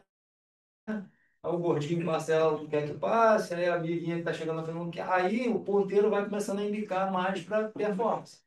E a gente vai jogando mais e apertando parafuso. É assim que funciona. E que varia com a Mas uma idade. pergunta, uma pergunta. É, A a idade. idade interfere para burro. Mas aí assim, quando a gente fala é um microciclo, né? Eu tô falando 6 meses, não estou falando, né, de ano. Mas, Quanto mais é performance, verdade. mais lesão? Oi? Mais performance, mais lesão. Então, cara, olha só. Para você se machucar na bicicleta, o brinco, né? Só caindo. Ou então o cara fez uma barbeiragem muito grande, que acontece também. O cara pedala com um banco muito baixo, ou com desnível muito grande, né? De cilindro, guidão, e o cara tem problema de cervical. Então, assim, existem algumas questões que realmente requerem um cuidado. O trabalho que o Léo, né, e o Gustavo estão fazendo, eu sempre me pego assim, depois que você faz um bike fit, como é que eu mensuro se, por exemplo, tivesse colocado dentro daquela zona de normalidade mais baixo, mais alto, quanto que aquilo impacta para mim no que eu estou entregando de potência? Esse, para mim, é o X da questão. É o que me interessa, já no estudo, é o desempenho. Eles estão preocupados com lesão e outras coisas mais, mas a maioria desse projeto é o que eu posso fazer, cara, para o meu cliente ter um desempenho melhor. É isso que me interessa. É o que eu posso fazer de melhor, porque assim, as pessoas têm que entender que o ciclismo, o limitante, né, existe a questão do fit, só que o fit ele age em 3 pontos, né? Tem a questão da biomecânica, tem a questão, cara, da aerodinâmica. A aerodinâmica é assim, como é que funciona isso? Imagina um barquinho puxando um paraquedas. Como é que eu faço esse conjunto mais rápido? Ou eu dou mais motor, e quem vai fazer isso é o Walter, o Beto lá, ou eu fecho paraquedas. Eu fechando paraquedas, ele vai andar mais rápido. Eu, no meu fit, cara, eu tenho que fechar o paraquedas do cara sem deixar que esse ângulozinho aqui extrapole meu limite máximo, porque aí eu vou estar fazendo o início do leg press, que é diferente daquilo. A bicicleta é um leg press horizontal, né? Na verdade. Então, o que eu quero é não estrangular muito o ângulo do tronco-perna para eu entregar mais potência no final. Se eu estrangular esse ângulo, eu perco potência. Então, eu tenho um ângulo lá que varia, né? Um ângulo X que varia de perna e de braço, de tronco, para que eu consiga entregar essa potência na plenitude máxima dentro daquele contexto de conforto ou performance, dependendo do que ele quer. Né? Esse ângulo varia lá entre 40 e 50 graus, ângulo de perna de 140 e 145, e ângulo de pé de 0 a 10 graus, dependendo de cada um. E dentro desses ângulos aí, a gente vai brincando de como faz para cada questão, para cada propósito. E é isso que a gente tenta fazer. Agora, depois de feito isso, o que eu quero de vocês é que vocês me entreguem o que eu posso fazer de melhor para entregar mais. Então, só uma lenha na fogueira aí, mano. Aí você está pensando, né? Aerodinâmica. Então você vai fechar um pouco o ângulo, vai horizontalizar um pouco mais o tronco dele. E se esse cara tem um encurtamento grosseiro de posteriores de coxa? Chega o banco para frente. Mas aí você vai estar sempre mexendo na bike e não no cara. Não, você me perguntou, eu tô te falando. Aí, imagina, Anselmo, quanto que isso está influenciando lá embaixo na aplicação de potência dele? Então, hoje, cara, o X da questão é o ângulo alfa do bike fit é o ângulo tronco-perna, esse ângulo aqui. É por isso que se tem hoje pés de velas menores, né? Até esclarecendo aí, para unificar, não sei se vale para falar disso, acho que não, né? Então, enfim, hoje em dia, cara, o que a gente quer é aumentar mais esse ângulo aqui. Quanto maior esse ângulo, mais você entrega potência. Que é o motivo do pé de vela menor, é o motivo de você chegar um pouco para frente, que é a covardia de você pedalar uma bicicleta de TT contra uma de speed. É a covardia, né? Quando você trata de pedalar em plano. Nas subidas, não. Nas subidas é outra característica. Tipo, você segura mais alto, aí esse ângulo não fecha tanto, você consegue chegar mais para trás. Mas não dá para comparar, entendeu? Então, tudo que a gente faz hoje dentro do bike fit é você entregar uma potência maior de acordo com os ângulos que você entrega a pessoa pedalar. É isso que a gente faz. Basicamente é isso. Entendeu? E assim, o bike fit é muito simples, cara. Você só tem 3 pontos de contato com a bike. Pedal, cilindro e guidão. Onde dá para mexer. Então, o que é bike fit? É banco para cima, baixo, para trás, guidão para cima, baixo, para trás. Ponto. Mas tá tempero. Mas é isso. É Tem muito porque que lutar. a filosofia do BTS é assim, Em cima de uma casa bem arrumada, a gente pode botar o puxadinho que a gente quiser. O problema é que as pessoas vão vivendo, as pessoas não só pedalam no dia inteiro, as pessoas vivem, as pessoas andam, as pessoas fazem as coisas, né? Então, assim, o somatório disso dá em alguma lesão, alguma coisa. Então, a gente quer arrumar a casa e depois deixa eles botarem o puxadinho que eles quiserem para cima, né? Mas que seja com a casa arrumada. Porque por melhor que seja o bike fit, se ele tiver Concordo. com descompensações ali, vai acontecer alguma coisa. E uma coisa que eu até vou perguntar aqui para o João, que na saúde músculo-esquelética, de uma forma geral, as pessoas costumam dizer assim, olha, vai lá, vai treinando, vai pedalando devagarinho, vai correndo devagarinho, vai aumentando devagarinho. Se tiver algum desconforto, me procura. Você consegue fazer isso, João? Se vai correndo devagarinho e tal, se doer o teu peito, me procura. Então, eu quero saber o seguinte, de você, quando que você acha que é o momento adequado para o ciclista fazer o exame? Fazer o teu? Exame meu? O teu. Mas depende um pouco da idade dele. Depende do fator. Então, larga essa pérola para a gente aqui. Depende um pouco dos fatores de risco também. Uhum. A Sociedade Brasileira de Cardiologia diz 35 anos de idade. Acima de 35 anos vale a pena fazer uma avaliação. Para pedalar qualquer distância. Para iniciar alguma atividade, né? Uhum. Para iniciar. Mas isso não é obrigatório, depende um pouco de fatores de risco, né? Fatores de risco genéticos e fatores de risco modificáveis, tipo colesterol, pressão alta, diabetes. Tem alguma coisa que impõe algum risco maior cardiológico, vale a pena fazer avaliações. Para quem não tem grandes fatores de risco, isso pode ser passado. Uhum. Mas 35 anos é o que dizem que deve ser feito. Então, E tem gente que não corre, mas pedala. É melhor fazer o teste pedalando, né? Que vocês fazem lá, né? Então, acho que a grande informação do teste é se tem saúde para fazer o que está fazendo. E a partir do resultado, a partir da saúde que ele apresenta, se dá para melhorar. Uhum. Se dá para melhorar a performance a partir daí. Vai estabelecer o limite. Estabelecer aqui. Emanuel. Como jornalista esportivo, vou fazer uma pergunta mais ligada à performance, apesar de estar bastante impressionado com a questão do desempenho individual e ter me identificado bastante e aprendido bastante aqui hoje. Mas vou fazer uma pergunta em relação mais à performance. E o nome do Instituto é Instituto Brasil. Então, eu gostaria de saber se a gente a vida inteira passou sabendo que o Brasil tem material humano para desenvolver bastante, né?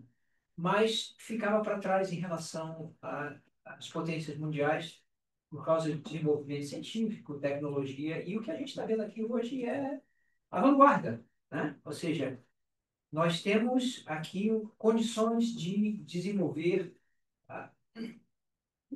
bastante o esporte no Brasil, desculpa, pelo que vocês estão apresentando. Como é que a gente poderia levar essas ideias adiante? Obrigado. Essas ideias adiante para que a gente tenha cada vez mais performance no país. Já deixo uma ideia, políticas públicas, por exemplo. Que tipo de coisa que a gente poderia, para que essa ideia que vocês estão lançando aqui pudesse ter, avançar o esporte no país? Essa questão política pública, né? Eu acho que o pontapé inicial já foi dado. Eu acho que feito é melhor que perfeito. Então, tudo que começa de uma forma em que você mira e normalmente acerta no primeiro jeito. Então, hoje a gente está atirando, né, num pequeno conhecimento que a gente está tentando desenvolver, que eles estão tentando desenvolver, e eu participando meio coadjuvante. Mas, assim, eu acho que o desenrolar de toda essa história que está acontecendo hoje aqui, eu tenho certeza que em 5 anos, cara, a gente vai estar vendo isso aqui como a primeira série de uma universidade que vai ser terminada lá na frente, entendeu? A gente não tem noção dos desdobramentos, né, de tudo que a gente está fazendo, de todos os dados que estão sendo coletados aqui, até por conta de outros ingredientes, outras pessoas, né, possam vir a participar de um grupo desse, agregando mais. e trazer efetivamente o que a gente tem de benefício. Porque no final, a gente tem duas vertentes. Ou a gente quer trabalhar com saúde ou com performance. No meu caso, eu gosto de trabalhar com performance, né? E outras pessoas com saúde. Mas o que eu quero extrair disso tudo aqui, eu vou forçar a barra para que eles sigam nesse vetor, cara, é exatamente entregar dados para que eu consiga extrair o máximo de performance dentro das pessoas que me procuram. Mas eu acho que a gente não tem uma política pública de esporte, a gente não tem esporte nas escolas, a gente não tem esporte nas universidades, a gente não tem incentivo para os atletas na base. Existe política do esporte, é política. E isso é bem complexo, assim. Então, eu acho que o Brasil, imagina um país desse tamanho, sabe? A gente tem talento sobrando, mas acho que não é todo mundo que tem acesso a isso, né? Então, acho que falta muito acesso para as pessoas, como falta na educação. Então, acho que o esporte e a educação no Brasil não são levados tão a sério como poderia, né? Acho que os talentos do Brasil, eles são mais, assim, é, Ayrton Senna, assim, pessoas que surgiram, mas por ter talento, assim, não teve, assim, o cara que era de, assim, isso é raro, tem o Joaquim Cruz, etc e tal. Mas você vê, a gente no atletismo hoje não tem um. Tá dando vai chorar. Tá show. A gente tinha gente correndo para 2 horas a maratona no Brasil, aí a gente vê um blogueiro hoje falar que 2 horas e 40 é o melhor tempo do brasileiro na maratona. Então falta incentivo ao esporte mesmo, na base e nas pessoas que praticam o esporte, né? A gente está com o atletismo no Brasil, assim, e não bate muito isso, porque a gente tem milhares de pessoas, corrida rústica todo final de semana, mas onde estão os grandes nomes da maratona do Brasil? É tudo Me orgânico. fala hoje. Parece que tudo é bom, mas é construir mesmo. Para você fabricar um atleta bom. Eu acho que falta trabalho de confederação, de federação, de escola, E no caso de é tudo. importante para você fazer um projeto desse tipo, guarda, assim, publicações acadêmicas com referência no mundo inteiro e a gente não conseguir desenvolver Os nossos melhores atletas dentro do teatro, eles saíram de projetos Niterói. sociais. Então, isso no passado, isso há 15 quilos atrás. Mas, assim, hoje, cara, assim, o Messias, que é um dos melhores atletas que a gente tem, o próprio Hidalgo, se eu não me engano, também veio de um projeto não social, mas um projeto específico. E a Vitória veio de um projeto social lá, embora não seja uma pessoa que precise, mas então, a maioria das pessoas hoje que fazem parte dos nossos grandes atletas vieram de projetos sociais e como a Fernanda tem, né? Eu tive a oportunidade de ser vice-presidente da nossa confederação, que realmente é um trabalho, cara, é dificílimo de se fazer, né? Porque tem a barreira política, tem a barreira de verba, enfim, tem várias coisas para serem feitas, mas uma das coisas que a gente deixou de legado são os projetos sociais lá, que o Jurassic toca, né, a confederação hoje, que são 23 núcleos, e, cara, e vários atletas saem de lá. Inclusive, a gente montou um projeto lá, chamado Projeto Celar, que é para pegar uma seleção de alto rendimento infantil, que é para pegar os melhores expoentes de cada núcleo desse e levar para o local e tentar fazer um trabalho um pouco melhor com eles. Então, assim, é difícil, não é fácil. É um projeto que não se dá continuidade, porque já trocou, já não estou mais lá hoje, já mudou a direção, já tudo que a gente fez já está com outra direção. É muito difícil, cara, você dar sequência, né, de forma a gente a captar, né, todo esse esforço que foi feito. Mas não deveria ser difícil. Não, é uma história que existe. Cara, Foge da biomecânica. Quando cai na política, aí vai virar. Aí sim, o Brasil precisa mais sim. O Beto. Walter, deixa eu botar as Walter. Gustavo, depois da primeira intervenção, e com as tuas sugestões de tratamento, que a gente tem que levar isso como tratamento, em quanto tempo você recomenda reavaliar? Boa. Né? E no teu relatório final, eu entendi que aquela última transparência ali que você dá, as deficiências, né? Qualidade e deficiência da pessoa, seja o relatório final daquilo, da sua avaliação. Se você, em algum momento do teste, e se não faz, segue como sugestão, se pode fazer. Tem como se avaliar uma melhora da performance imediata, simulando mudanças de altura de cilindro, recuo de cilindro, né? Uma coisa que me chamou muita atenção quando você falou logo no início sobre a perda de força no pedal, né? E a gente hoje, dentro do ciclismo, para quem desconhece, não sei se todos conhecem, a gente tem basicamente em todas as fábricas três tipos de taco, cada taco com um ângulo de fluxo diferente, né? Respeitando até uma possível problema de joelho. E se a gente tem como avaliar isso, né? Qual seria o taco ideal, o pior para aquele tipo de problema, se o taco também pode ajudar numa questão dessa de perda de fluxo. Eu prefiro responder essa pergunta, porque isso daí é quase como um pedido de uma ressonância magnética.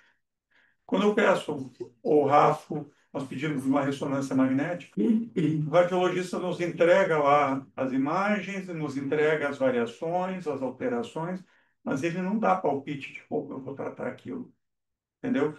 Assim, do ponto de vista cirúrgico, entendeu? Tem várias, assim, tem que operar, não tem que operar, ele vai intervir, Não, mas ele não vai dizer mas qual é o material que eu vou usar. O taco especificamente, É uma coisa... ele é resultado imediato, né?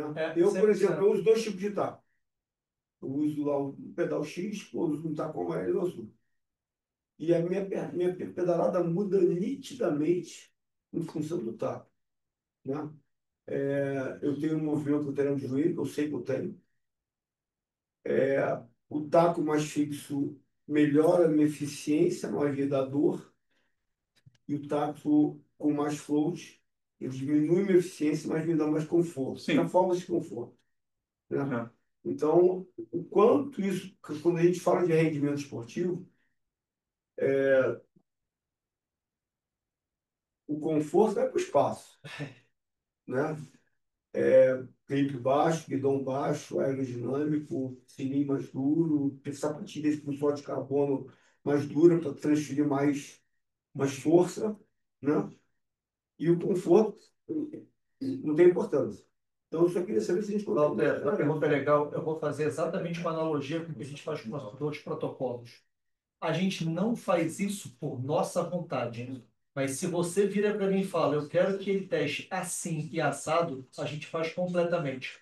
Como, por exemplo, hoje. Eu recebo muitos pedidos de médico, de fisioterapeuta, que fala, eu quero que você teste com esse tênis e com esse tênis, a corrida. Ou com sem palmilha. Ou com e sem palmilha. Ou o paciente que às vezes tem aquela artrose de joelho, faz com brace, aquela joelheira e sem joelheira.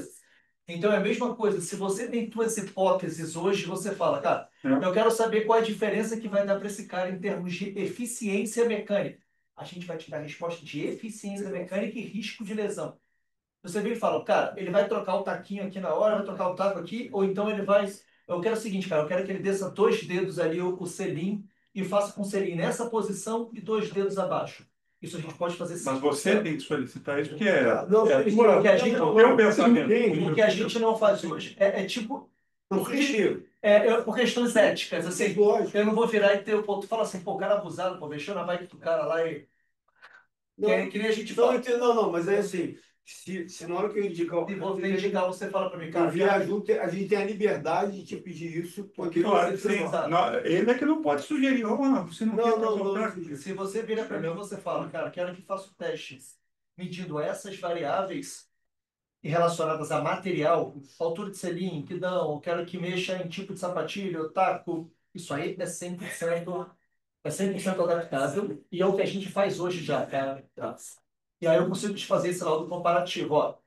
Gerou maior aptidão neuromecânica aqui, mas aumentou a compensação de joelho. Aí você que vai avaliar depois o que para você, aquele cara, deixa a adaptação de joelho, não importa, tá mais. Ou não, esse cara aqui, E em quanto tempo você sugere? em geral, a gente sabe que, se você for pensar em uma correção técnica ou neuromotora, de 3 a 6 meses, pelo menos. Assim, 6 meses. Estourando. Oi? Acho que é. Se você pensar numa alteração grave, você fala, cara, isso aqui é uma alteração importante. Eu não deixaria muito mais de 6 meses.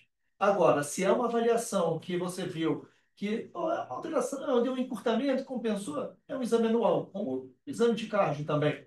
Então, se você pega ali, o paciente fez uma arritmia, ou fez ali, Avalia mais precocemente. você vai fazer uma intervenção e reavalia. Ou para a pessoa que está com dor, ela está com dor, você ajustou, aí a dor melhorou, mas será que a dor melhorou, mas a mecânica melhorou e só, tipo, está com dor, tu reduz volume, intensidade um pouco.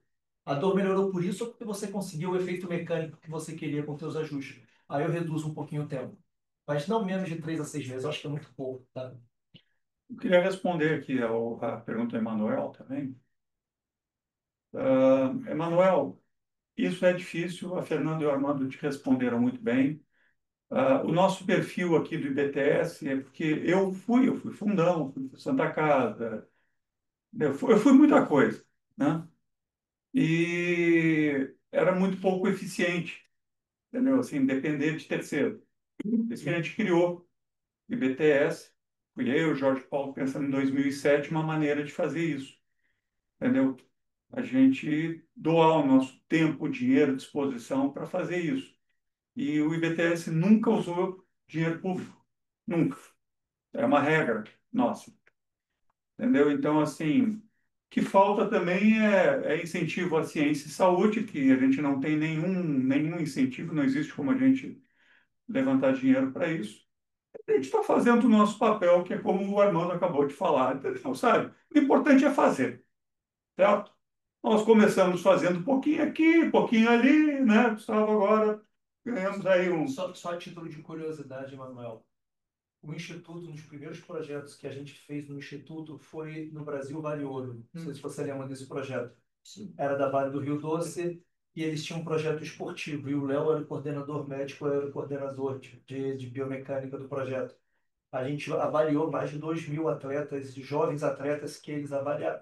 E aí, entra no que eles falaram. Politicamente, o projeto foi encerrado.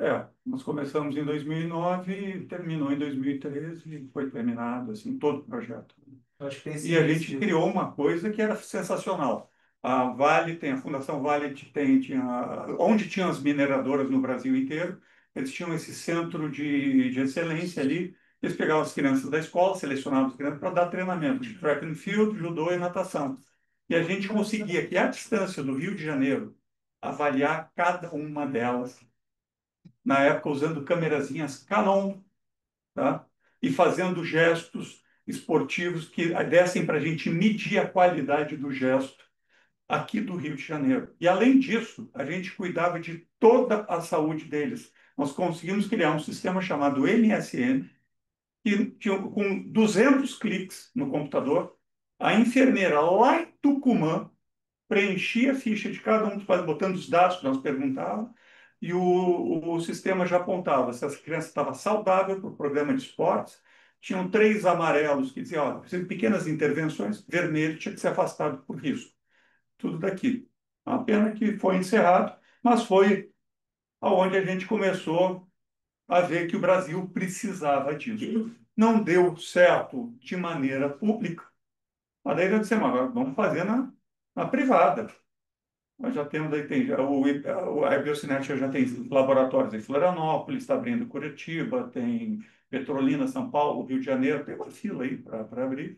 Tem lá na Rush University em Chicago. E agora Duke University, que é uma das Ivy League, uma das melhores dos Estados Unidos, vai ter um laboratório biocinética dentro. Eles já compraram os equipamentos para botar uma biocinética brasileira dentro da Duke. Entendeu? Então, assim, estamos fazendo do nosso jeito. Cada um faz do seu jeito. A gente depende aí justamente das empresas que dão certo para nutrir aquele nosso sistema de pesquisa. Não, entendeu? Tinha uma pergunta do Leandro, não tinha? Leandro, do diretor médico do Ironman, Léo. Desculpe. Oi, Leandro. Primeiro, Leandro, diretor médico do Ironman Brasil. Tem duas perguntas, né? Primeira é se existe uma proporção de força entre quadríceps e isquiotibiais de 3 para 2 para correr. Existe diferença para aumentar a eficiência no ciclismo? Esse lance da força, ela vem muito da época do isocinético, né? Que se falava que tinha que ter 66% da força de quadríceps posteriores de coxa. Isso a gente mudou um pouco a concepção, porque o isocinético, ali, os aparelhos de força, para medir força, eles medem a força máxima que você é capaz de aplicar. Mas quando você vai para a corrida e para o ciclismo, por exemplo, você não usa mais de 30% a 40% da força máxima daquele músculo. Ou seja, não adianta você ter um tanque de combustível de que cabe 200 litros, mas você só ter 10 litros de gasolina dentro. O que hoje a gente tem de evidência científica é muito mais a capacidade de coordenar esses músculos, ou seja, quanto mais músculos eu consigo colocar trabalhando juntos para fazer força naquele pedal ou para fazer força no chão, do que propriamente dito a força de músculos individuais.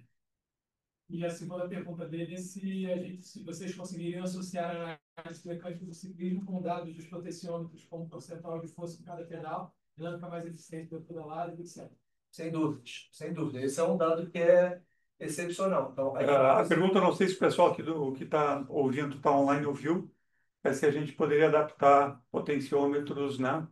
Então, a gente pode associar os dados do sim, potenciômetro que as pessoas associar, usam sim, no pedal.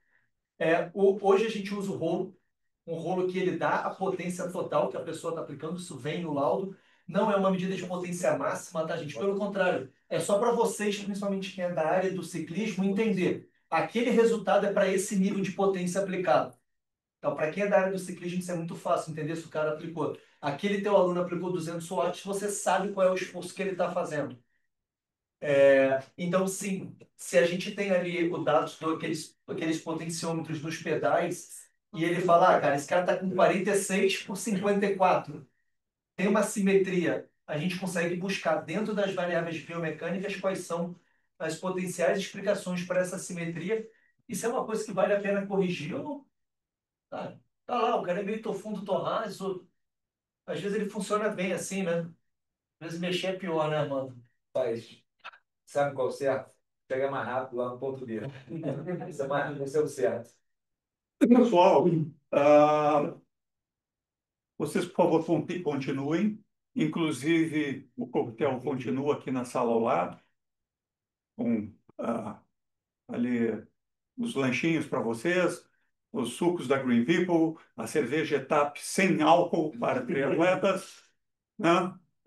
Eu sinto muito, eu vou ter que ir, já estão me chamando, o paciente está na sala, eu vou operar agora, tá? Mas fiquem à vontade, o Gustavo vai ficar aí de anfitrião de vocês, tá bom? Mas eu tenho que dar uma corridinha para o estado, tá bom? Obrigado. Fala, Beto.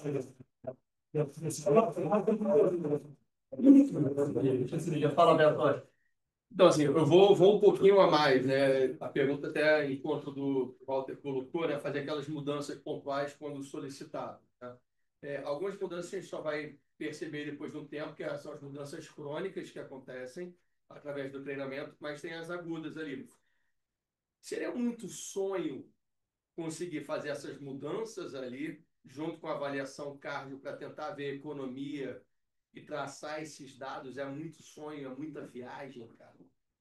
Logisticamente difícil. Tecnicamente não é difícil. Então, se a gente tem um ergospirometro lá, o João tem um ergospirometro para dentro da biocinética, a gente faz isso com certa tranquilidade. Medir eficiência. Existem parâmetros muito bem estabelecidos de acoplamento mecânico fisiológico. O grande lance é logisticamente você conseguir fazer isso ali dentro de um laboratório hoje na estrutura. A gente, como o Léo está falando, é diferente da universidade, é um exame longo, tá, Beto? Esse exame de ciclismo dura em torno de 1h40, Braulio, 1h30, 1h30, Jean? Esse protocolo Esse é o protocolo que é o de ciclismo mais força e flexibilidade. Ele demora em torno... É o que a gente demora em todos os nossos protocolos, 1h30. Se ainda acrescentar esse... Não, na verdade, agora a gente está com um esperômetro portátil. Não é possível fazer isso. Seria o melhor cenário onde você realmente vai conseguir ver a mudança na hora, se aquilo vai estar sendo efetivo ou não, né? Aí tem que entender se o objetivo é fazer um teste máximo, não é um teste de FTP, por exemplo. Tem que entender qual é o objetivo que o atleta, o treinador. Para saber se aquela mudança está sendo efetiva. Eu acho que só para economia de movimento, eu acho que seria bem interessante.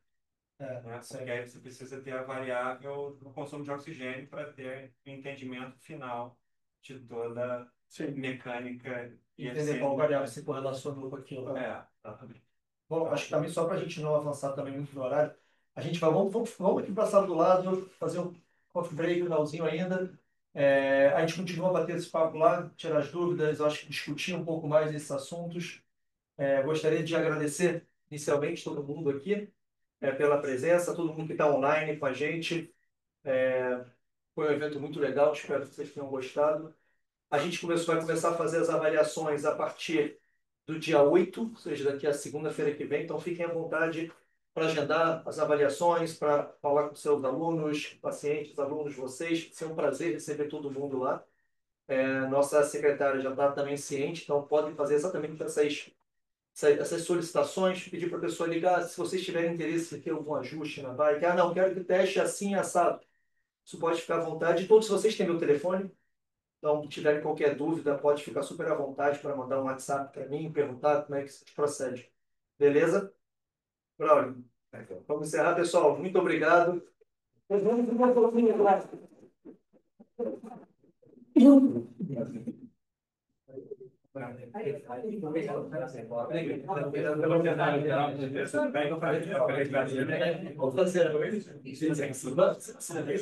Não, vou fazer.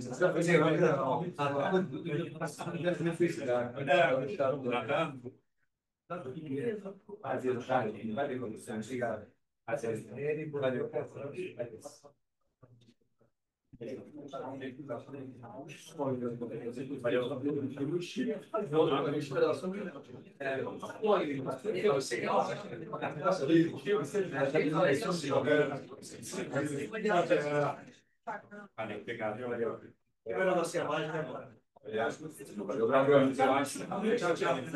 Vamos ver para só de várias coisas.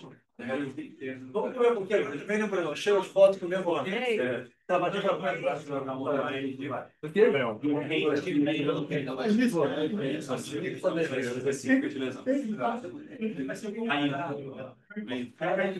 Já que só joguei a semente ali, como eu sei que a galera gosta, joga a semente. Vai surgir, né? Não, também as línguas provas do Você faz as avaliações das PNMEX? Pois, vou pegar o documento para falar com eles. Eu acho que é isso. É isso aí. Foi.